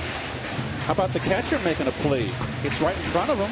Yeah. I mean, come on, hit him in the foot. He's a rookie. Yeah. All right, we'll forgive him. Just his 6th big league game, Sandy Leon. Now Zimmerman up on Valdespin with a tying run at second and 2 down. And Jordani takes the curveball in the dirt, 1-2. Well, I'll tell you what, Leon is showing some nice skills back behind the plate. Well, he's always been known for his defense. He was always that guy that in the minor leagues that you knew could always block the baseball. 3 curves in a row, 1-2 count. So you want to pop him with a fastball in, Keith? Away. And Valdespin watches away, 2-2. David Wright would be next if Valdespin can keep the inning going. Playing in the rain at Citi Field. Mets down 2-1 in the 6th.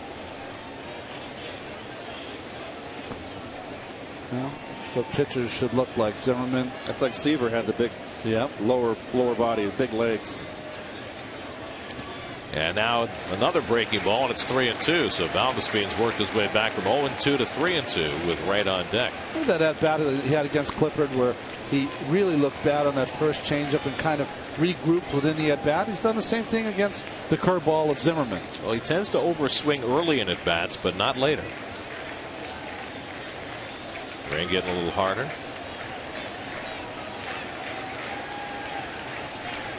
Zimmerman's 3-2 to Valdespin.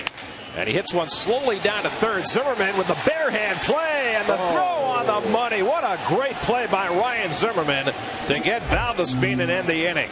He knew he had to hurry, and he got his arm cocked as he grabbed that ball with the bare hand. Terrific play by Zimmerman. 2-1 Nats after 6.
Facebook. How about a chance to help a local youth baseball league win a final SNY Play Bowl award presented by Citi? Just pick one of the 3 finalists listed, and the league that gets the most votes wins the $5,000 grant. To vote, visit Facebook and like SNY today.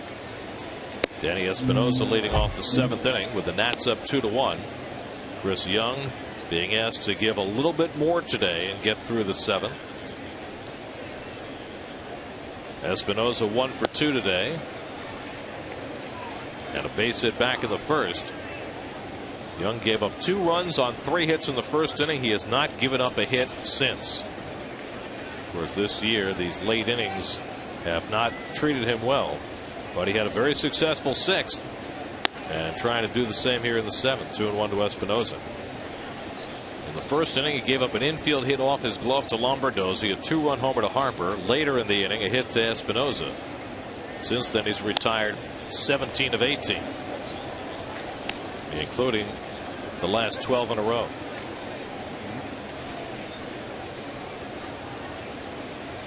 Well, given Young's bullpen 7th inning struggles, that's why the bullpen is working. Pedro Beato, Josh Edgen both throwing. Pulled down to first. Davis with a diving stop, and the flip to Young for the out. So Ike Davis getting his uniform a little muddy and helping out Young for the first out of the inning. I can't tell you how huge of a play that is. Not in the sense that it's a great play by Ike, because it is. But that first out in the 7th inning on a bullet by Espinosa probably should be a hit, and you get an out on board. Well, anytime, middle, late in the game, when it's a tight ball game, that leadoff runner is crucial. It's a nice play by Ike. That 3-1 putout is the first assist for the Mets defense today. The only way that can happen is when you have a distinct fly ball pitcher. The Mets once played a 9-inning game back, I think it was 1991. Sid Fernandez started, and they didn't have an assist the entire game, which is a real baseball rarity. Bernardina drops down the bunt right with the bare hand play, and he matches Zimmerman. Bare hand for bare hand as he gets Bernardina for the 2nd out. 2 terrific defensive plays by the Mets to start the 7th. Well, some gold being flashed out there on that infield. Nice deke with the leg kick. Wow. That is really a nice deke by Bernardina. Did not fool Dave. Look at Chris Young has to get down. He's not unlike any other pitcher. And I think Bernardina, if he goes and runs by the bag, he might beat it. Absolutely. And he also, he went in with that left hand, and it looked like he kind of alligator armed it, afraid to hurt the hand on the base. That's how you can really mess up your hand. Chris Young, when he gets down on all fours, he's about 5'8".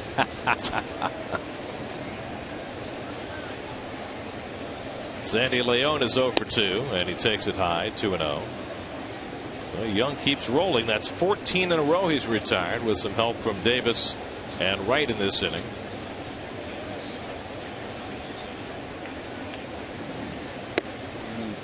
And now behind on Leon, 3-0.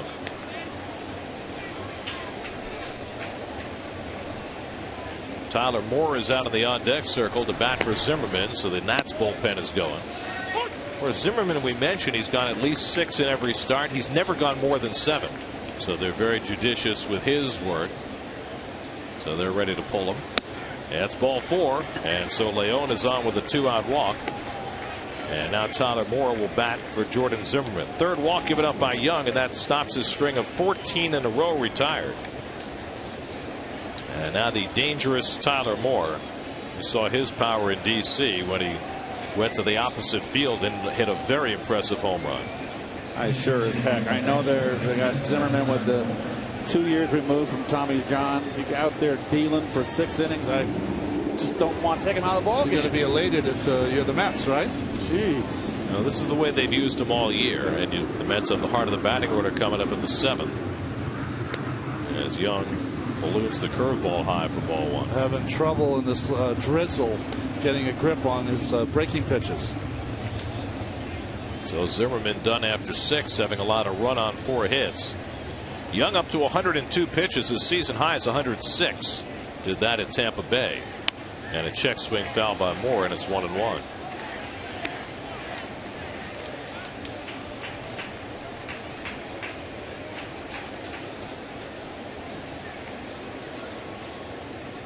Nats, by the way, continue to play with a short bench. They're carrying an extra reliever. They have only 4 bench players. And that breaking ball is down, and it's 2-1 to Moore.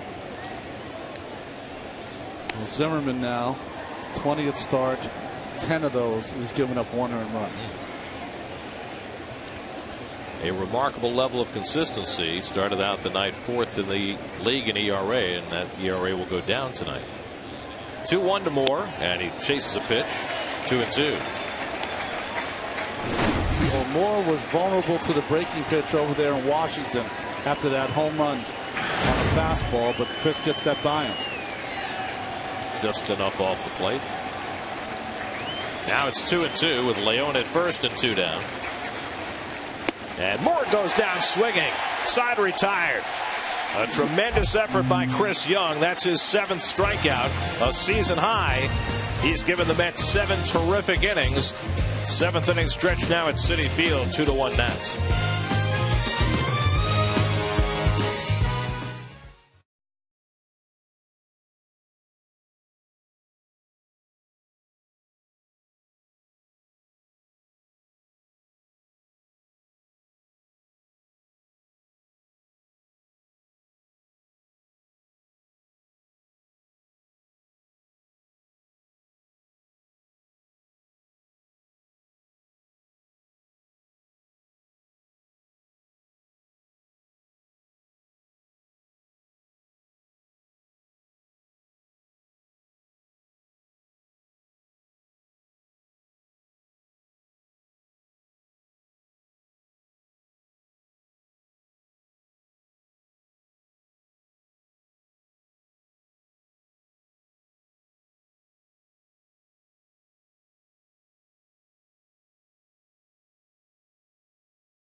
Tri-State dealers. Visit them on the web at searchmercedes.com.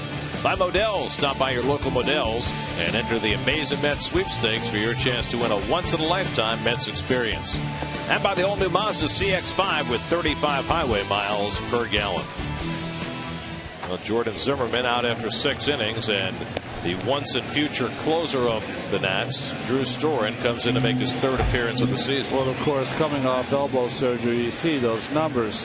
75 in the 3rd innings, 43 saves last year, as he was outstanding, although there was talk of trading him late in the year last year. Storen made his season debut against the Mets last week in D.C., pitched a 1-2-3 inning. Then he had a rough outing against the Braves over the weekend, so this is now his 3rd appearance. And David Wright, who's accounted for the only Met run tonight, will lead off against him. Wright, Davis, and Murphy 3, 4, and 5 in the Mets batting order. Zimmerman, 6 innings, 1 run, 4 hits, no walks, 6 strikeouts, 89 pitches, and in line for his 8th win of the year. And now Storen trying to hang on to the lead for the Nats. We're trying to beat the Mets for the 7th time in 10 tries this year. Wright is 0 for 5 in his career against Storen. And he takes up and in.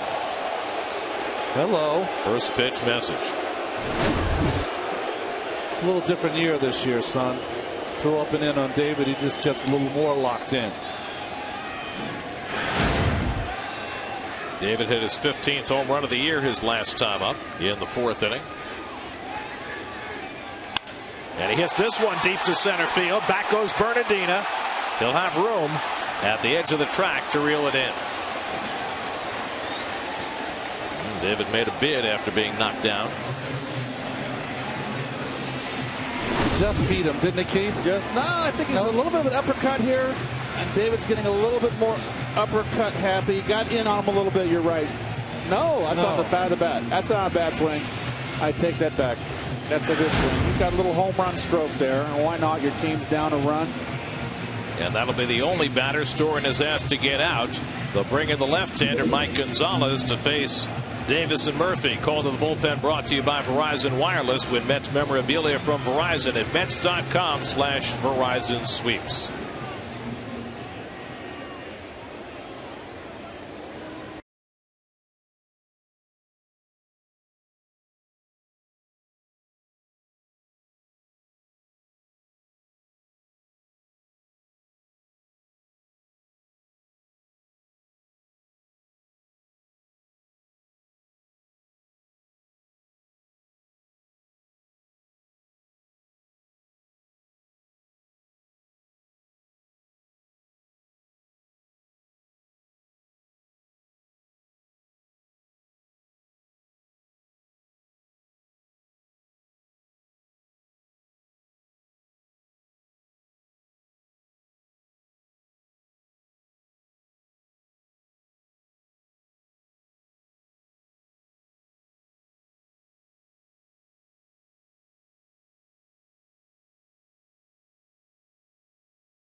Davis, bottom of the 7th, 1 out and nobody on. And Knight, first pitch swinging, drives one down the right field line toward the pole, and it's out of here.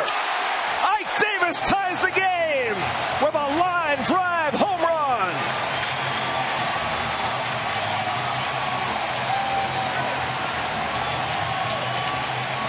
Number 15 for Davis, and it's 2-2.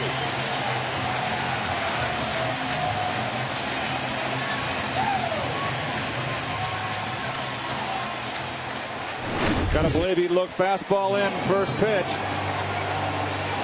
Oh boy, he got it. Out over the plate, off the screen, right off the pole. First pitch thrown by Mike Gonzalez. And all the good work for Jordan Zimmerman goes out the window. Mike finds the right part of the ballpark to get the Mets even, and now Murphy takes high. 2-0. Murphy hit a bullet to left that was caught his last time up. Get a piece of cheese, Keith, and wrap it around the foul pole. Well, he had to get it away. They wanted it away, and he made a mistake out of the inner half. 15 home runs now for Ike, and only 4 of them have been hit at Citi Field. 11 on the road. Gonzalez, who was on the free agent market all winter, nobody touched him. Signed on May the 8th by the Nats. And he gets even on Murphy, 2-2. Funny thing is, it was the first regular season at bat Ike had ever had against Mike Gonzalez, so he was going strictly off scouting reports, and he got a pitch to hit and he drilled it up and into Murphy, and it's 3-2. The Mets hitting their second home run of the game. Log on to sny.tv/Dwayne Reed to print out your coupon for 2 Garnier hair products for $10, redeemable any Dwayne Reed location. 3-2 to Murphy, and he taps one past the mound. Tough play for Lombardozzi. The off balance throw, not in time. Murphy goes tumbling with a base hit.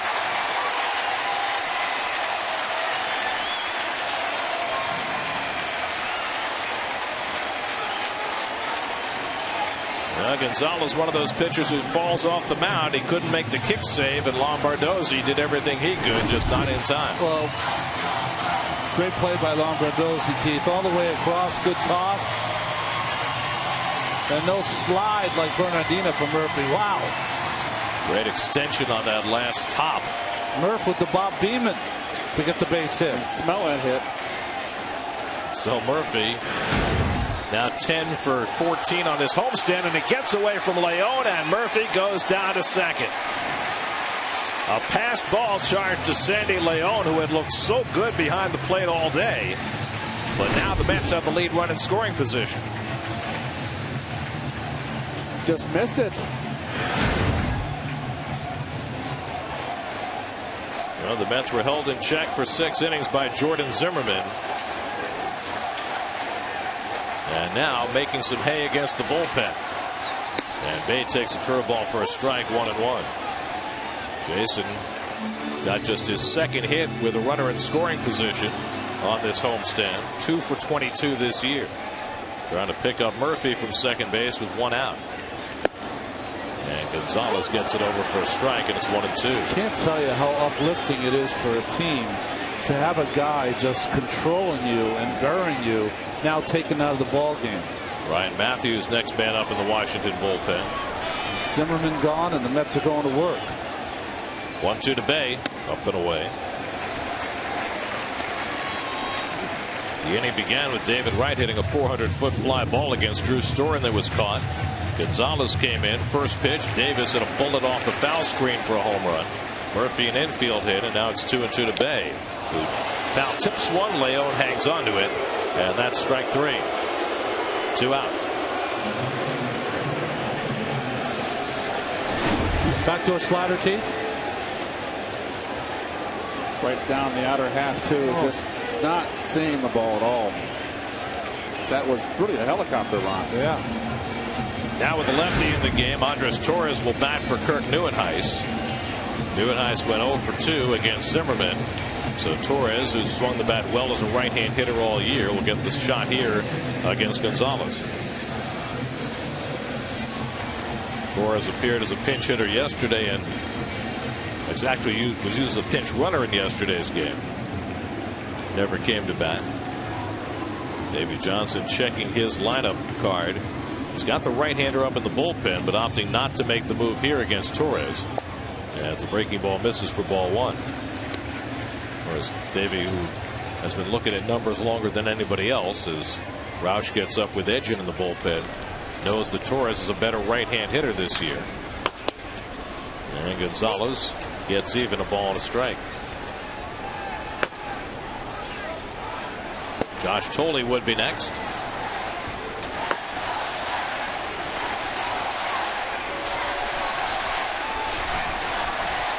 Murphy at second and 2 down. And Torres swings at the changeup and misses 1-2. What's the better slider here from Gonzalez?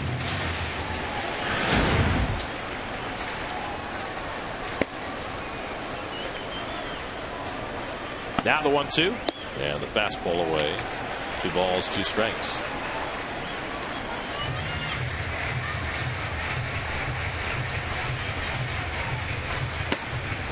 Mets will be going to their bullpen, you would have to think, in the 8th inning.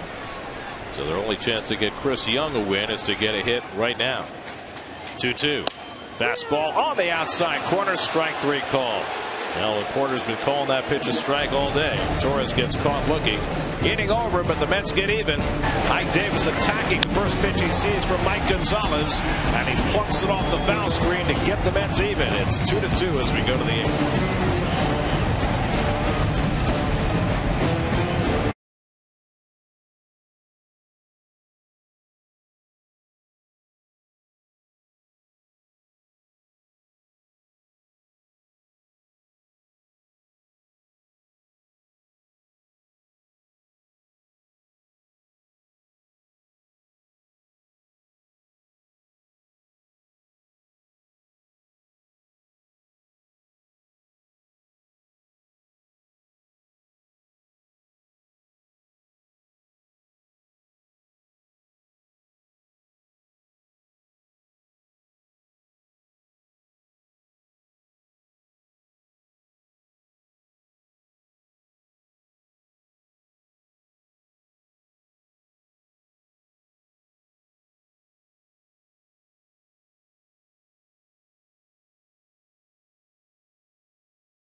MLB.TV today to see every Mets out-of-market game live online and on your favorite devices in HD quality.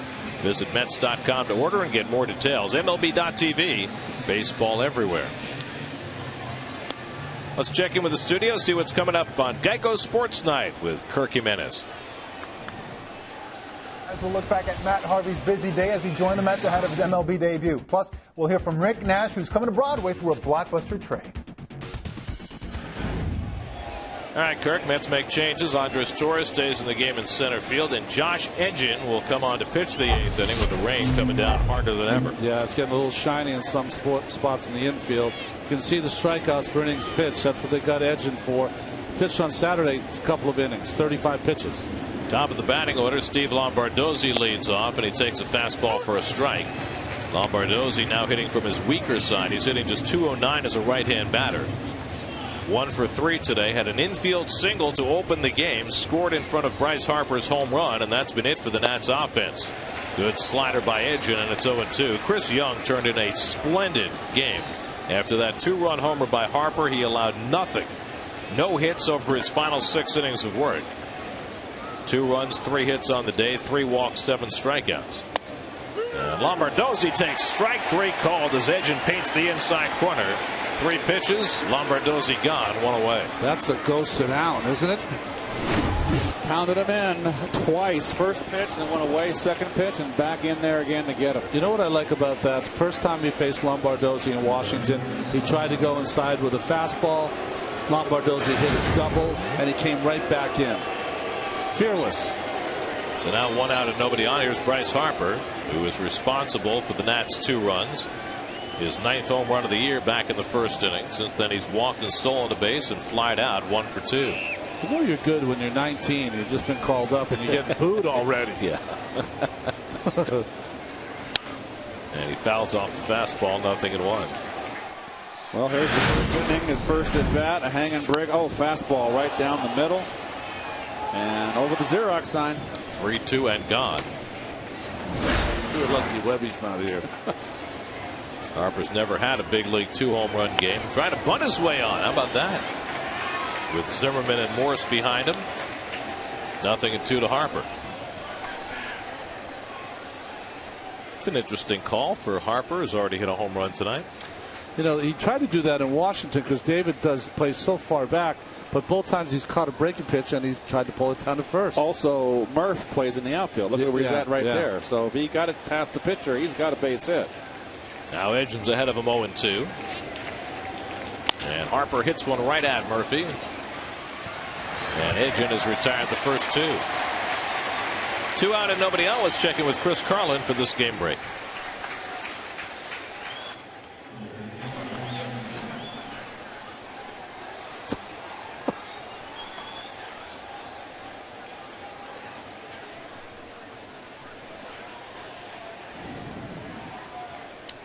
Pirates have won 16 of their last 21. They're 14 games over 500. They haven't had a winning season in 20 years. And looking to trade their 2 best pitchers. Let's hope not. Terry Collins on his way out to the mound. Edgin's retired his 2 guys. But with the right-hand hitting Ryan Zimmerman coming up, he's going to go to John Roush to try and get the final out in the top of the 8th. 2-2 here at Citi Field. We'll be right back.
The rain keeps getting a little bit harder, and it doesn't look like it's going to stop anytime soon, but the Mets and Nats are playing through it.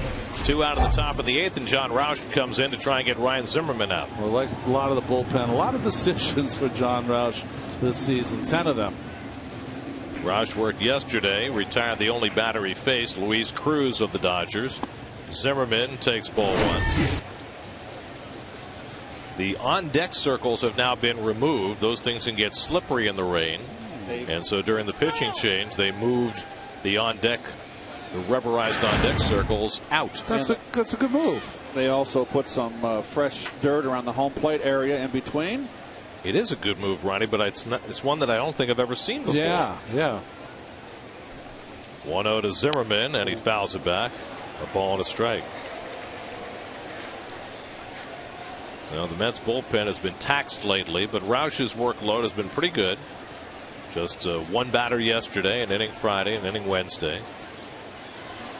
Mets had several relievers have to go multiple innings over the weekend, as the Mets got 15 innings in 3 games out of their bullpen.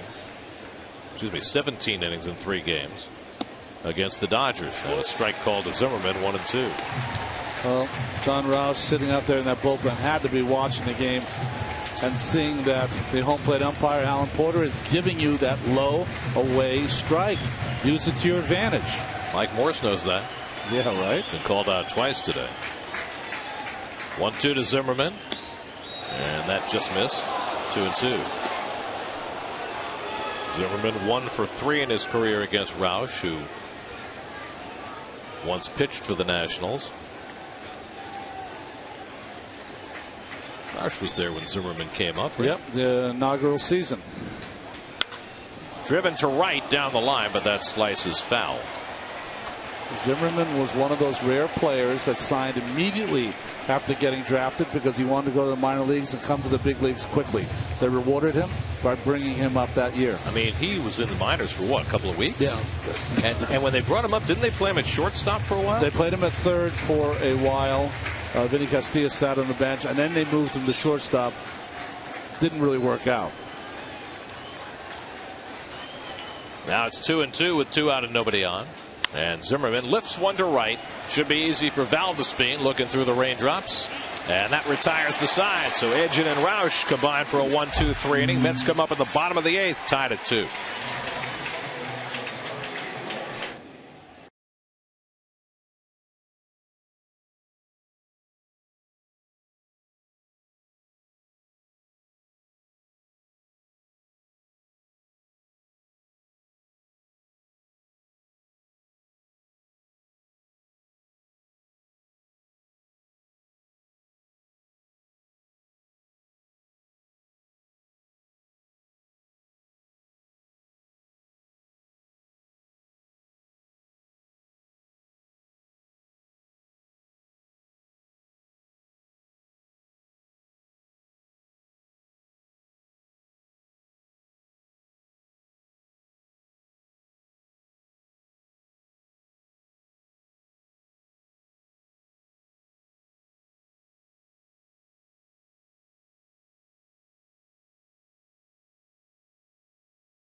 Josh Thole leads off the home 8th inning for New York against Mike Gonzalez and almost turned his shoulder into that pitch.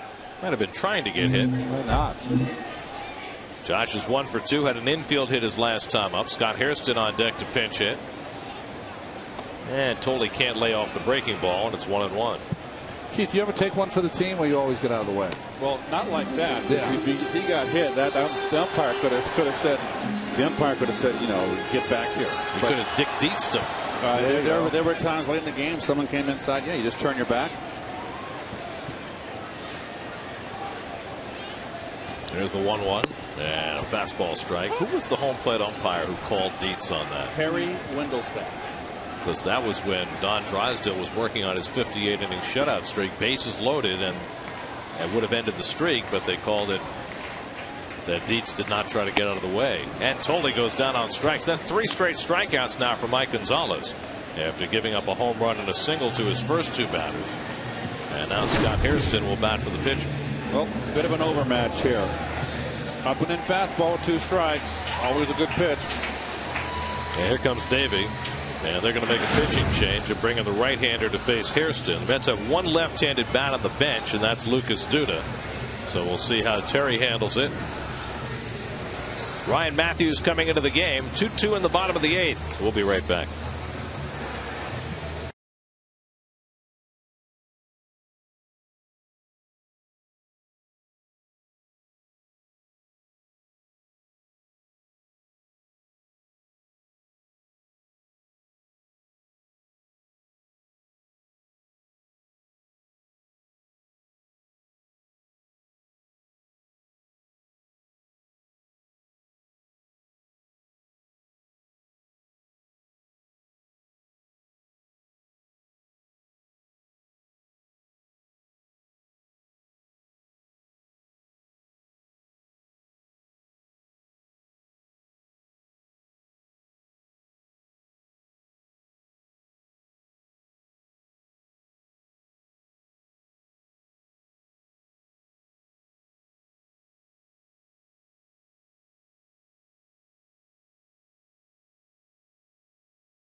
Majority of our viewers, or at least of our voters, are still on board that the Mets should buy. 47% said sell or do nothing too. In presidential elections, that's a landslide. Here's Ryan Matthews to pitch to Scott Hairston with 1 out and nobody on. Tie game, bottom of the 8th. And Hairston takes wide for ball 1. Scott hitting at .256 for the year, but far better against lefties than against righties, which is why Davey Johnson made the pitching change. Hairston just .206 against right-hand pitching. He's 5 for 21 as a pinch hitter with 2 home runs, 4 RBIs. Atlanta losing. Big game for the Mets here. Miami up 2-0 on Atlanta in the 8th. Josh Johnson went 6, allowed 1 hit. 3-0 now to Hairston, and you got to give him a hit sign, don't you? You could. Why not? Middle in, hopefully get a high one. Tejada on deck, Valdespin behind him, and Hairston taking all the way. It's a strike, 3-1. The Mets 2 runs, 6 hits. The Nationals 2 runs, 3 hits.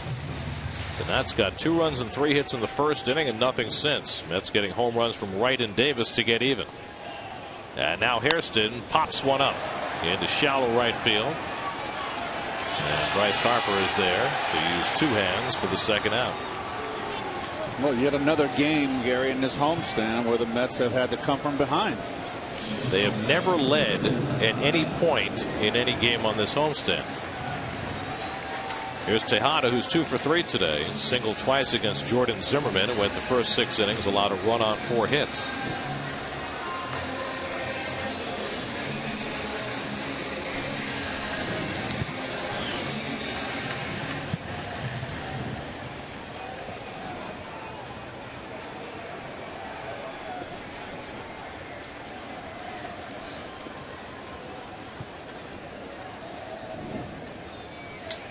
Two out and nobody on for Tejada. And Ruben grounds one toward the hole. Nice backhand stop, Espinosa. The throw on the way, not in time. Espinosa continues to impress with the glove, but Tejada has his 3rd hit of the day. Well, nice range to his right. Just too much momentum carrying him away from first base. Tejada, 3 hits. So now Jordany Valdespin will get a turn at bat. The late innings have been his bailiwick this year. He's gone 0 for 3 today, 3 ground balls. The last one, a little dribbler on which Jordan Zimmerman made an outstanding barehand play to throw him out. Ryan Zimmerman made an outstanding barehand play to throw him out. Tejada, not a base stealer at first. He's had only 1 all year. And Valdespin grounds one toward the middle. Espinosa gets over and makes the flip. He's made every play. Side retired. On we go to the 9th now. The Mets and the Nats tied at 2, playing in the rain at Citi Field.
away for ball one. Morris happy to see Chris Young out of the game. Faced him 3 times, struck out 3 times, looking twice, swinging once.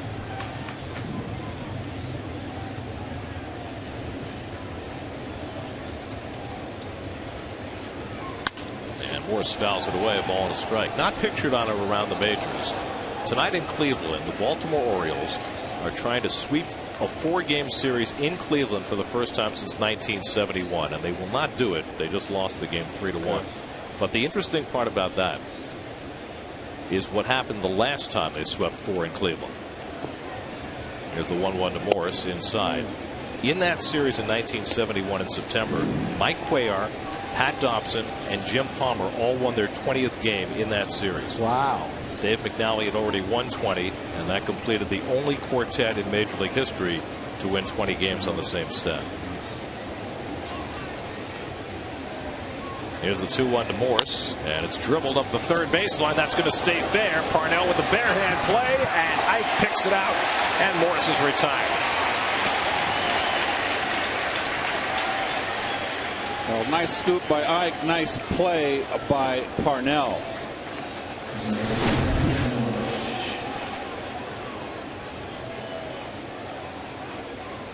Helps him throwing 99 to first base. Really?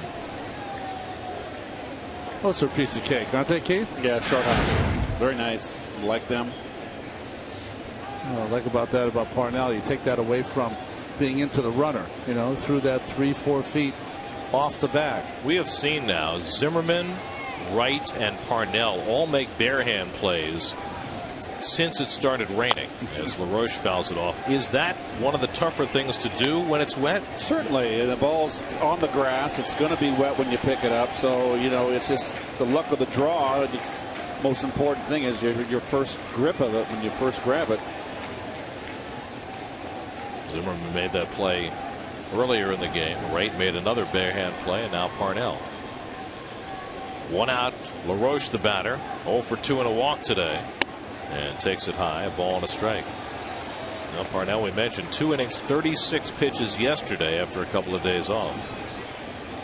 We had a good day yesterday. He has breaking ball going. Yeah, thrown inside again. And the curveball misses. 2 balls and a strike to LaRoche.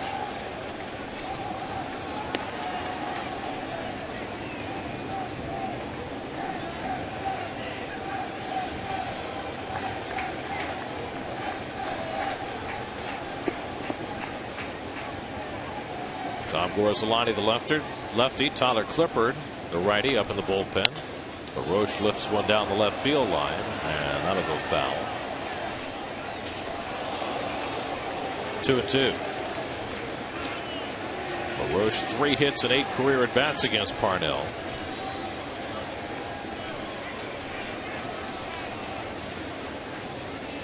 That's had 2 runs and 3 hits in the first inning, and they have been held without a hit since. All the damage against Chris Young in that first inning, and he was brilliant after that. At one point retired 14 in a row. 2-2 from Parnell. Breaking ball hit into the shift. Tejada knocks it down but has no play. That's playing 5 outfielders. Not enough. And LaRoche has a hit. And he found the hole.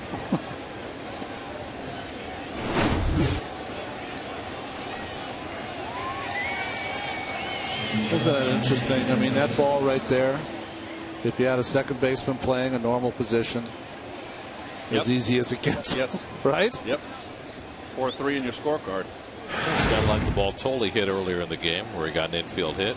Sometimes the shift helps you, and occasionally it goes the other way. So now the go-ahead run at first with 1 out. LaRoche, a very slow runner, and Davey not pinch running for him. Remember, he has a shortened bench.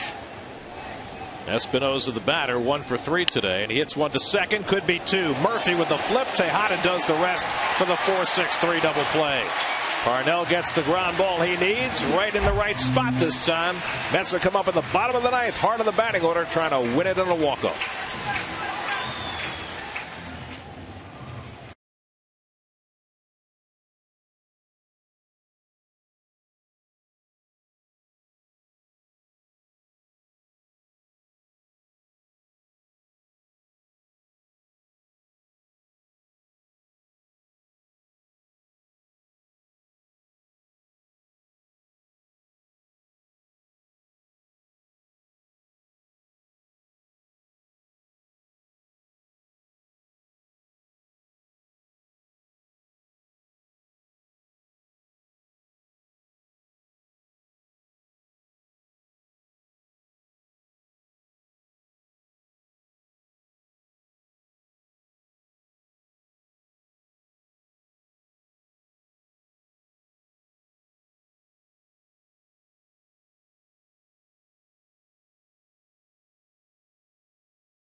Hickey and Gio Gonzalez, who've won 25 games between them. Mets and Nationals tomorrow night, 6:30, right here on SNY. Mets have had 4 walk-off wins this year. The most recent, July the 5th, David Wright had the game winner against the Phillies. And Wright will lead off in the bottom of the ninth as the infield keeps getting shinier and shinier. It's been raining for about an hour and a half. Wright already has a home run tonight, facing Ryan Matthews in the ninth, and he takes a breaking ball inside for ball 1. David homered against Jordan Zimmerman in the 4th and nearly got one against Drew Storen in the 7th. Hit it to the warning track in center field. Ike Davis, who's also homered tonight, on deck. And Wright grounds one foul. Ball and a strike. Keith, you didn't wear any gloves when you played. How difficult was that? Just pine tar to the max? Pine tar. Yeah. And with gloves, it was worse if your gloves got wet. Yeah. I was never a glove guy. It's like your grip's getting wet in golf, right? Hard to. Yep, same principle. To second base, right at Lombardozzi. And Wright is retired, one away. Now you got the 2 left-hand hitters coming up. They've got the lefty Gorzolani up in the bullpen. For some reason, maybe here he comes. Well, you're going to flip-flop too. Double switch. So Davey Johnson brought in the lefty to face Davis the last time. That didn't work. Davis homered against Mike Gonzalez. But he'll bring in the lefty Gorzolani here. 2-2 in the ninth. We'll be right back.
First base, Obad ninth, and the new pitcher Tom Gorzolani goes to the 5-hole as LaRoche comes out. Well, Gorzolani's really found a home in this bullpen. Came up to Pittsburgh as a starter, traded over here, and he and Burnett, ex-Pittsburgh Pirates, have been their best lefties. Ike Davis, who hit the first pitch he saw from lefty Mike Gonzalez in the 7th inning, off the screen attached to the right field foul pole to tie the game. Now faces another lefty.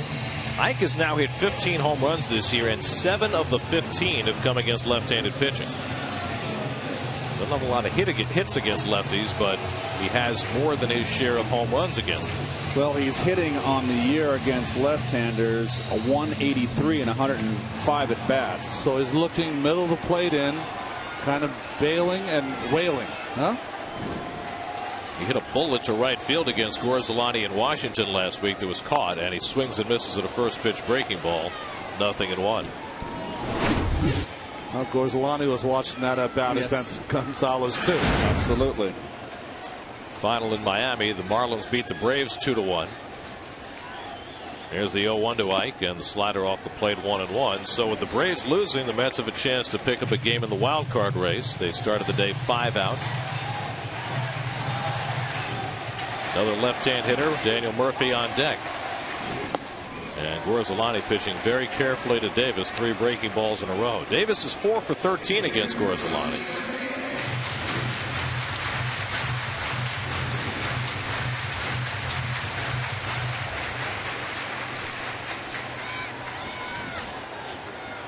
Slider again from Leon. And Ike with a check swing foul. It's 2-2. So 4 sliders in a row from Gorzelani.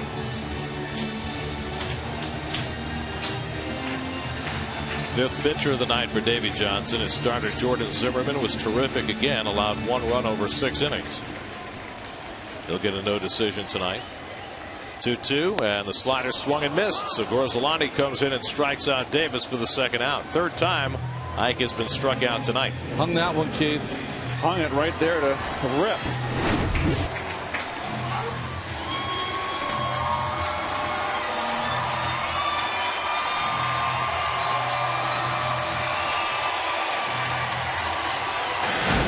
So now the hottest hitter in the Mets lineup, Daniel Murphy, will step in. Murph's 1 for 3 tonight. And he fouls away the first pitch fastball. Murphy 10 for 14 on this homestand. Had an infield hit his last time up. Nationals 2 runs, 4 hits. The Mets 2 runs and 7 hits. And Murphy badly fooled on the slider, 0-2. Unless I'm missing the numbers here, it's becoming a routine against this Washington pitching staff. No walks for the Mets for their offense and 11 punch-outs. Certainly the case in D.C. Murphy drives one to right field, and that's going to settle down for a base hit. Murphy turns first. He's going to try for 2. Harper's got a good arm. The throw to second is not in time. Murphy's in with a 2-out double.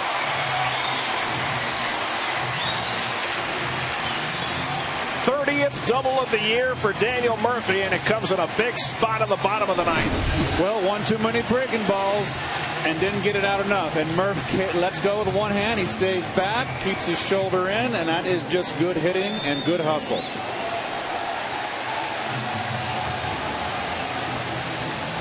You can really see, too, how muddy that field is.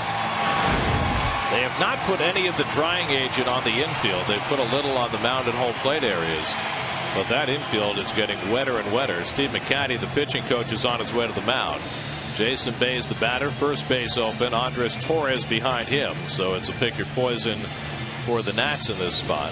Well, you've got a struggling Bay, but Bay has a track record, even though his recent track record is not good. But still, you got to respect the fact that he has driven in runs, and then you've got a Torres down there who's been struggling. As you see, Bay has good numbers against Gorzelani, 4 for 12, but so does Torres. Torres is 3 for 7 against Gorzelani. So my feeling here is McCaddy's going out there saying, you know, you got making him aware of the guy in the on-deck circle. If you get behind Bay, you just pitch him carefully. You got an open base. Right. Jason is 0 for 3 tonight. Struck out twice and fly deep to center. Winning run at second and 2 down. And Bay takes on the inside corner for a strike. The weakest to strongest for the outfielders. Morse in left field, former infielder. Bernardina in center, good arm but very erratic. And Harper, of course, has got a cannon. Fouled away. Keep in mind also, with the outfield as wet as it is, although it drains well, that ball's going to slow down if you hit the outfield grass. Murph, no one's keeping him close. You just got to get the biggest lead you can get.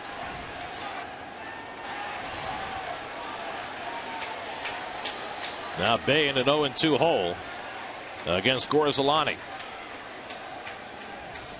And Jason grounds one to the left side. Zimmerman picks it clean off the wet dirt and throws him out. And for the second straight day, the Mets are going to extra innings. That was not easy with that muddy left side of the infield, but Zimmerman makes the play, and we're headed to the 10th at Citi Field, tied at 2.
And the grounds crew coming out and trying to soak up some of the moisture that has inundated the skin portion of the infield. And they're going to be out there for a while trying to get the infield a little bit more playable as we go to the 10th inning.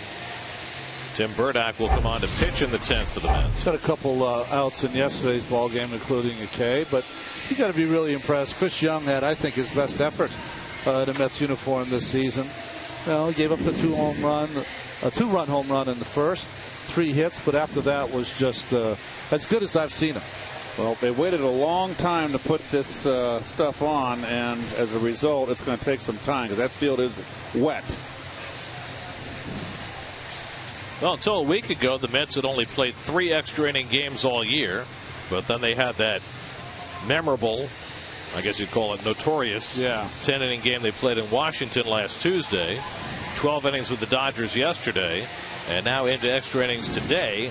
And coming on the heels of 3 inning starts by Santana and Batista Friday and Saturday, the Mets bullpen has been very taxed. Now, they did get 7 innings out of Neese yesterday and 7 out of Young today, but that's 17 innings over the weekend against the Dodgers for the bullpen, 2 innings already today, and who knows how many more. And I think that a guy like Burdack, who usually only faces left-handed hitters, would have to be expected to go an entire inning here. Roger Bernardina, a left-hand hitter, leads off against him. Then the switch hitting Sandy Leon. And then Mark DeRosa, right-hand hitter, is hitting in the 9-hole. Bernardina 0 for 3 today, and he takes a slider for a strike.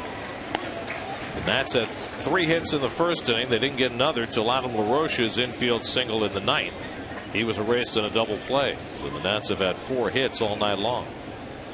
And Bernardina bloops one into shallow left center. On comes Bay, and he can't make the diving catch. He traps it. Bernardina stops at first base with a single. Now Bay making the effort, but came up a little shy, and Bernardina's aboard to start the 10th. Well, Bay, always a hustler, just doesn't quite get to it. A great effort, but even better play to get that in his glove, because if that goes at all past him or he deflects it, Bernardina's on second base. Well, so now Leon, the batter, we'll see if he's asked to bunt. You got DeRosa and Lombardozzi behind him. Bernardina, of course, very fast, and he can steal a base. Got 11 this year. As Leon fouls off the bunt attempt. SNY Super Slow Motion is brought to you by your Mercedes-Benz Tri-State dealers. Visit them on the web at searchmercedes.com. Of course, it might be awfully hard for anybody to steal a base right now, as wet as this track is. I think the left-handed Burdack should stop any attempt at a steal. There we go. Throw over. You got to watch out. If you're the base runner, you make that dive, you can stick in the mud.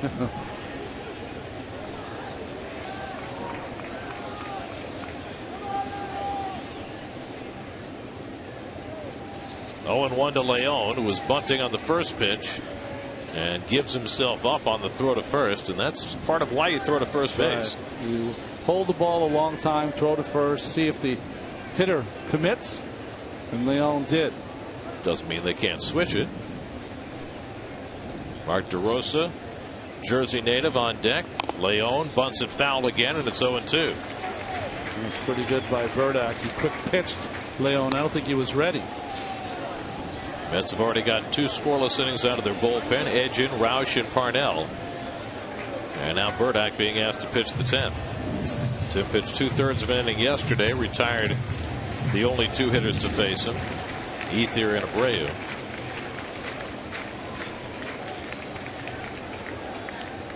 Well, it's 0-2. Mets still looking for the bunt, and Leon again gives himself up. And he takes high.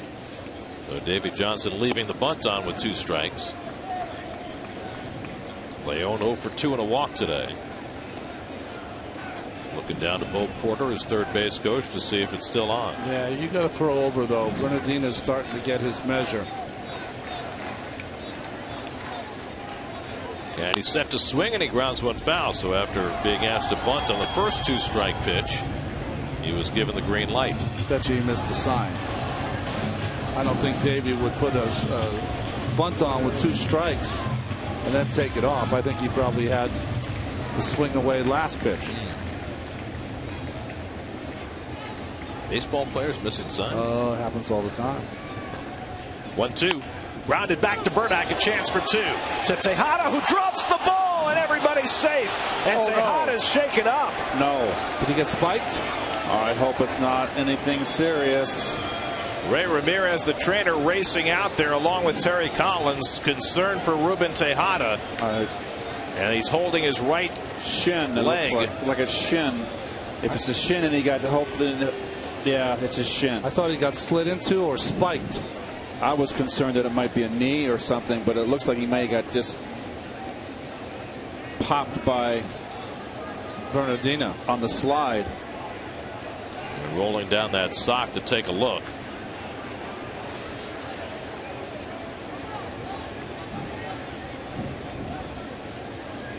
Well, for the Mets, what looked like it could be 2 out and nobody on. Instead, first and second and nobody out as Tejada just dropped it. Tailor-made double play. Oh boy, he just got his legs kind of scissor whipped around. You see that left spike came right in on the right shin of Tejada. And there it is. Wow. That's how you get your leg gashed.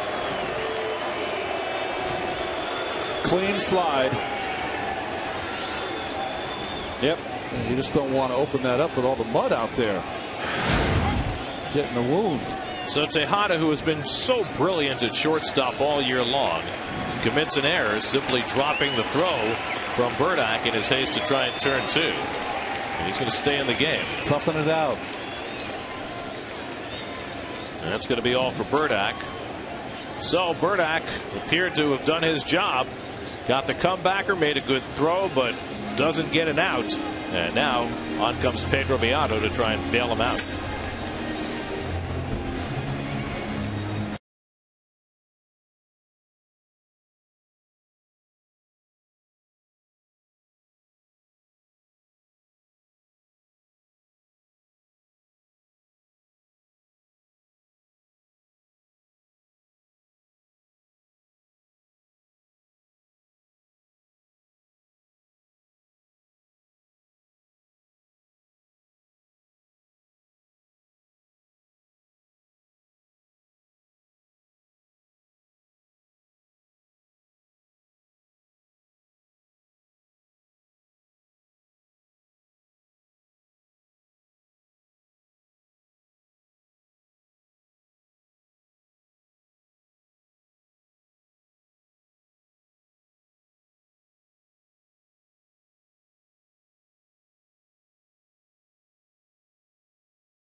Well, I'll tell you, Beato, it seems like against the Washington Nationals, always seems to come into a tough spot. Had his best outing of the year Friday night against the Dodgers, where he went a couple of innings. Of course, he had that walk-off wild pitch in that 10-inning game in Washington.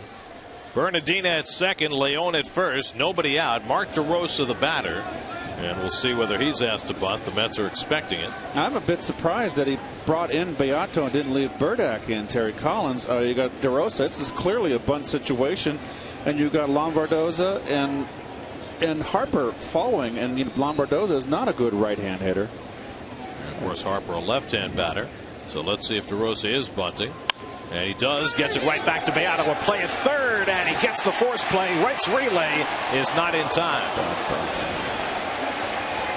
So DeRosa asked to bunt, but bunts into the force plate. David took a beat before he threw that ball to first base, which cost him any chance for a double play. Well, poor execution on DeRosa's part.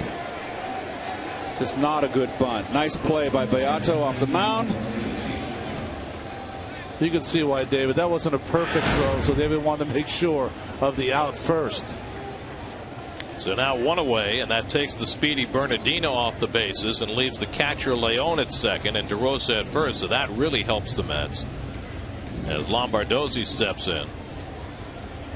Lombardozzi 1 for 4 today, an infield hit back in the first. Batting from his better side, the left side. And he takes one low and in. I just had a flashback. Right. I don't know what it is about Lombardozzi as Harper waits on deck. He doesn't do too much during the early part of the game, but he seems to get a lot of late hits against the Mets. Mets shortened up in the outfield against Lombardozzi. And it's lined into center, a base hit. Leon to third. He'll be held up there by Bo Porter as Torres' throw comes into the plate on a hop. So now the Nats have the bases loaded. Right on cue. Well, don't want to be on cue, I'll tell you that. And with Beato in there, now you have the left-handed Lombardozzi, who, if you hit from the right side, is worst side, and now you got Harper, the lefty. Well, right down the pipe fastball up in the strike zone, and Torres playing shallow prevents the run from scoring. But now it's set up for Mr. Harper, a tough man to double up. It's going to force the Mets to bring the infield in, and this ball's a rocket. It's really hard to play at double play depth against Harper because he just has so much speed. But he hits the ball so hard coming in, puts your infielders in harm's way. Well, Harper opened the night with a 2-run homer in the first inning, and now trying to deliver the closing blow in the 10th. Well, the pitcher's going to do one of two things right here. My philosophy in a situation like this is a sinker ball pitcher is going to try to get the double play. It's your first pitch strike. He may try to sneak a fastball by you inside, so you can pick. Okay, I might go up there if I face Beato enough. I might want to look in. First pitch, 1 strike, but he's going to go back to that sinker. I would counter right here with the slider first strike, curveball, whatever breaking pitch you can throw first strike, get one over. Infield in, bases loaded, 1 out. And Harper takes on the inside corner a strike. Nice 2-seamer by Beato, 0-1. Because you've got a sinker ball pitcher, and there he threw inside. They're going to try to surprise you, and that's the first pitch strike you can really set up. Ryan Zimmerman on deck. Oh, almost a balk there by Beato. Yep.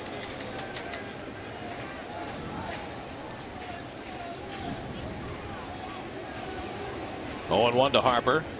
And he lines a base hit, and the Nats have the lead. Leon is in to score. Everybody else moves up a base.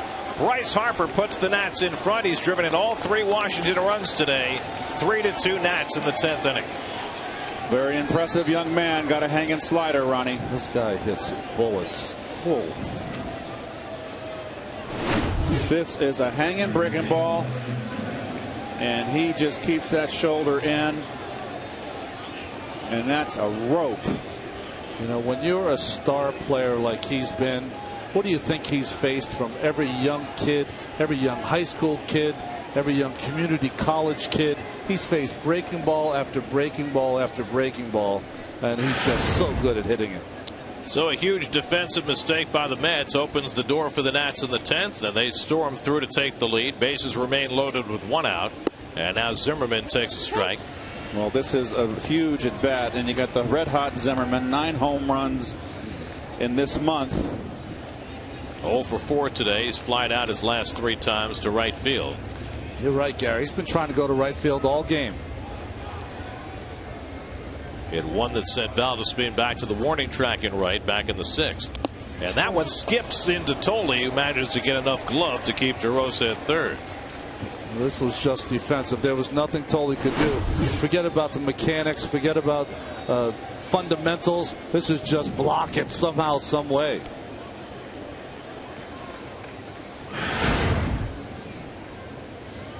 Well, it was after Beato threw the wild pitch in Washington, and made some remarks that irked Terry Collins, that Terry called a team meeting the next day.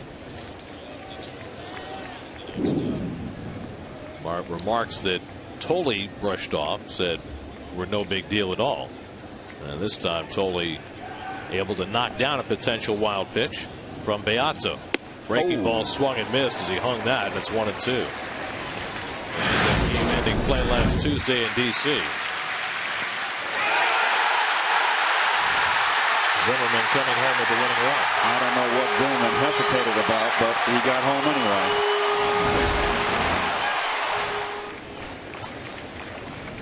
Now Beato ahead on Zimmerman, 1-2.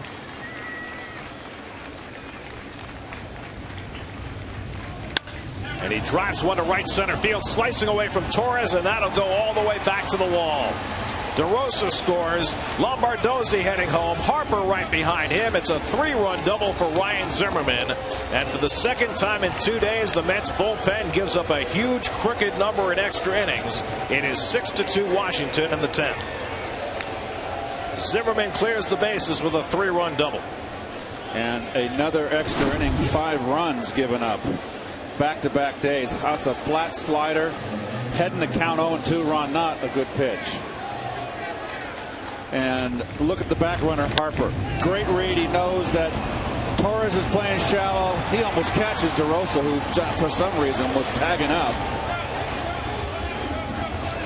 You know, we showed the wild pitch in Washington. Gets to 0-2. Is he afraid to throw another ball in the dirt?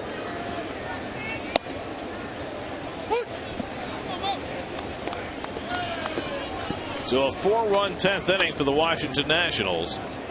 It all goes back to the dropped throw on what should have been a double play ball. Tejada unable to secure the throw from Burdack. That led to first and second and nobody out, and the Nats have taken full advantage. And Morse hits a rocket out to right center. Back goes Torres, looking up near the wall, and it's out of here. Michael Morse with a 2-run homer. It's a 6-run 10th inning for the Washington Nationals, and the Mets have imploded in extra innings for the second straight day. 6th home run of the year for Morse, and it is 8-2 Washington. Ouch.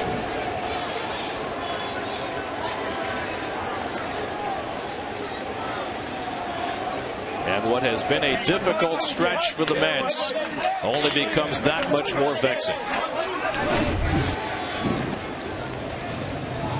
This ball's supposed to be in. All right, down the pipe. And Morris is enormously strong, driving that ball out to right center to put an exclamation point on. Now the pitcher's spot is due up.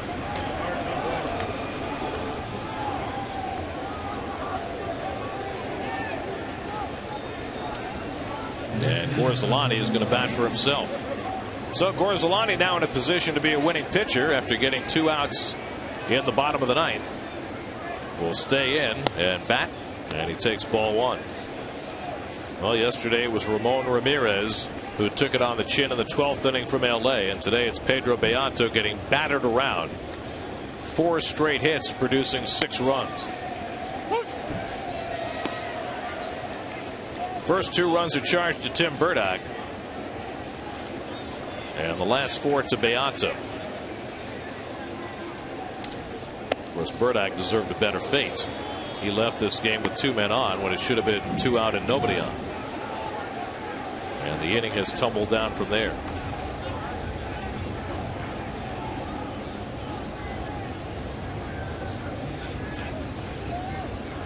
Beato's given up a single to Lombardozzi, a single to Harper, a double to Zimmerman, and a home run to Morris, and there's not been anything cheap about any of them. Well, I don't know about you, Keith, but every time I see Morris swing like this, I have a Jack Clark flashback.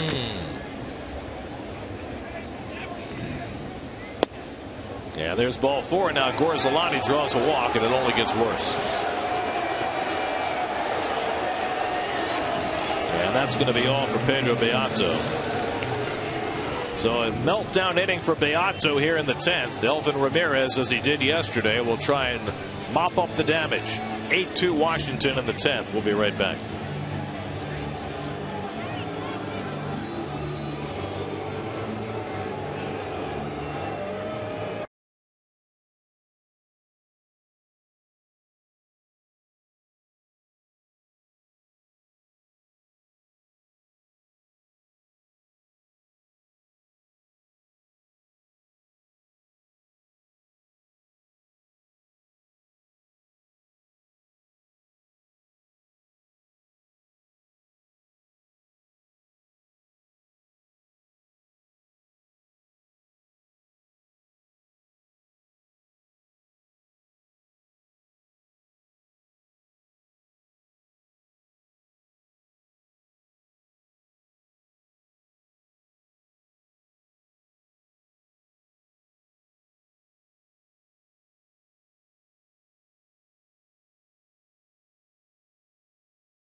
Well, extra innings have not been kind to the Mets, and most of that has come in the last week.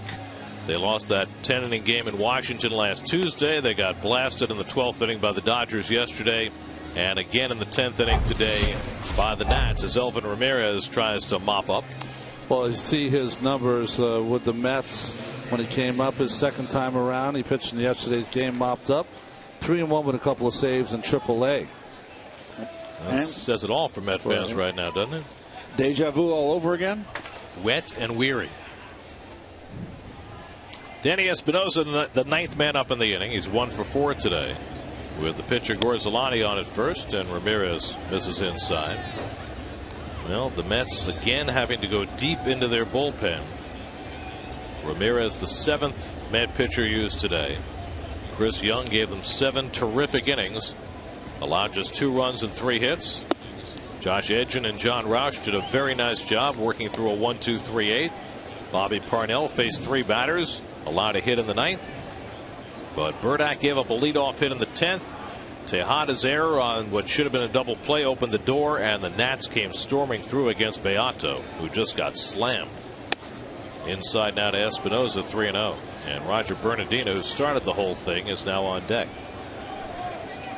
Very rough day at the office for Beato, who looked so good in his last outing Friday night. Interesting. Ramirez, 3 pitches, not even close, right at Espinosa.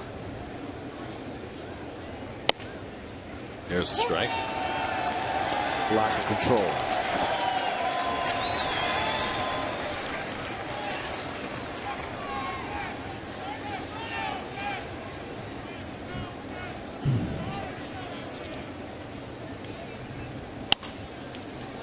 Boy, see the cuts they're taking? I know. I hear you. Oh. And that's even with Ramirez pitching inside. Well, when you're 3-0 and 3-1, you're going to take your risks. Yeah. I know what you're going at, Yeah. Ronnie. I know where you're going with it. I would like to go with it. This is the 20th inning pitched by the Mets bullpen in the last 4 days. Yeah. And, you know, that has to have at least some impact on what we've seen the last 2 days. And that's after 2 days of 2 fine starts by their starting pitchers. Tomorrow, R.A. Dickey will be going to the mound, trying to go 9 if he can. It's got to be your goal right now, doesn't it?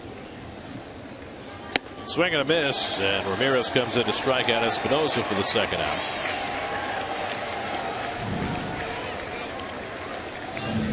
So 2 away, and now Roger Bernardino, who started this 10th inning with a base hit in front of the diving Jason Bay in left field. And Bernardino going in hard on a potential double play, spiked Tejada after Ruben had dropped the throw from Burdack. And Tejada able to stay in the game. But nothing else has gone right in this inning for the Mets. Well, Dickey pitched a lot of important games during the course of this season, but him winning once every 5 days just ain't going to cut it. Sandy Leon would be next. Well, Arias already appeared on this homestand. He made that relief outing against the Dodgers over the weekend, working on his throw day.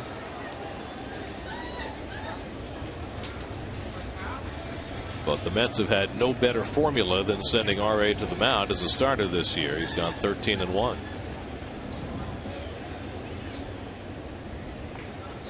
Now it's 0-2 to Bernardino, and that's away.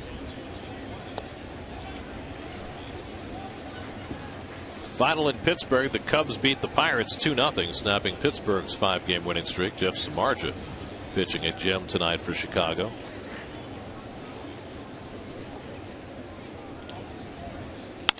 And right back to Ramirez. They'll run it halfway and toss it the rest. And that finally puts an end to the inning. The 10 men come to bat, and the Nats score 6 10th inning runs to go up 8-2.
Mercedes Tri-State dealers. Visit them on the web at searchmercedes.com. By New York Hospital Queens. By the New York Lottery. By Hyundai. New Hyundai owners are talking about their cars in the booth. By Dunkin' Donuts. America runs on Dunkin'. And by New York State. Discover what you love. Plan your vacation now. Corey Brown just called up by the Nats. Will come into play left field as Michael Morse, who put the game away with a home run in the 10th inning, comes out of the game. Tom Gorzelani, who got a couple of outs in the 9th, now stands to be the winning pitcher as he faces the Mets in the bottom of the 10th. Gorzelani was ready to pitch. A couple of grounds crew members were still on the field, and they went sprinting. Never seen those ground crew guys run so fast. Andres Torres up for the second time. Took a call, third strike, his first effort, and low and inside for ball one. So the Mets on the verge of losing for the 10th time in their last 11 games and falling 2 games under 500 for the first time this year. The only saving grace for the Mets, the only thing they can look at that's positive, is that the Braves lost tonight, and so even with a loss tonight, the Mets would still only be 5 games out of a postseason berth, which is cold comfort when the team is playing as poorly as they are right now. It takes a strong person, strong character to not start thinking bad thoughts. There's ball 4, and so Torres draws a leadoff walk. Well, the last thing Davey Johnson wants is to get another relief pitcher up. So Gorzelani will try and regroup. Ronnie Cedeno will bat for Josh Tolley. Then you've got Justin Turner on deck to bat for the pitcher.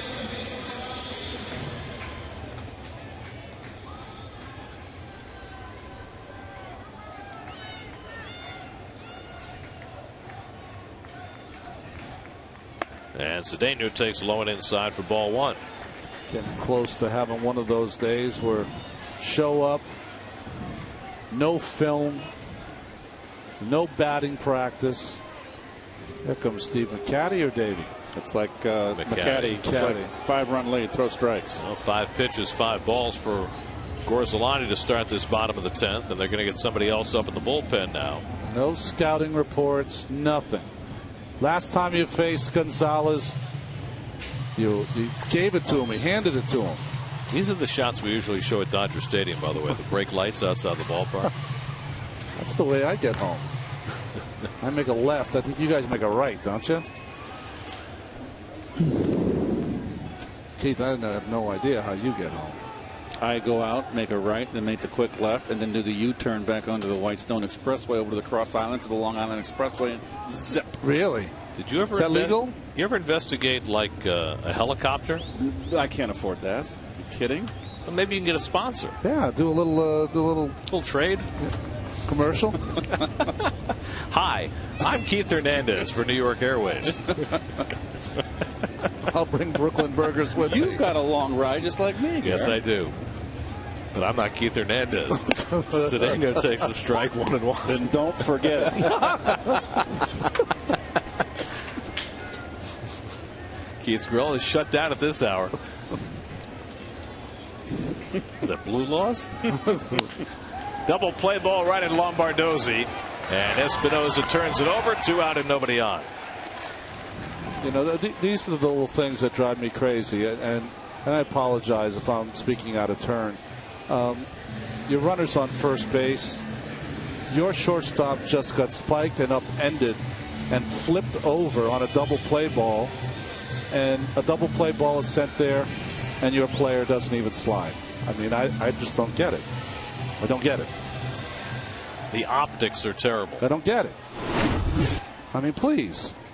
This play right here, you take this shortstop and you answer for their shortstop, your shortstop being knocked over. I agree. Game's been played that way for 150 years. And it's, again, it's the optics as much as anything else for a team that's struggling. As Turner drives one to left center field, on comes Brown to make the catch, and the ball game is over. So the Nats put a hurting on the Mets in extra innings. Second straight day that the Mets have imploded in extra time. 6-run 10th inning for Washington as they hand the Mets their 4th straight loss and their 10th in the last 11, 8-2 in 10. Well, the bleeding continues, and the Mets have trouble in extra innings on 2 nights in a row where they've given up big innings in extra innings. The Dodgers yesterday and here today.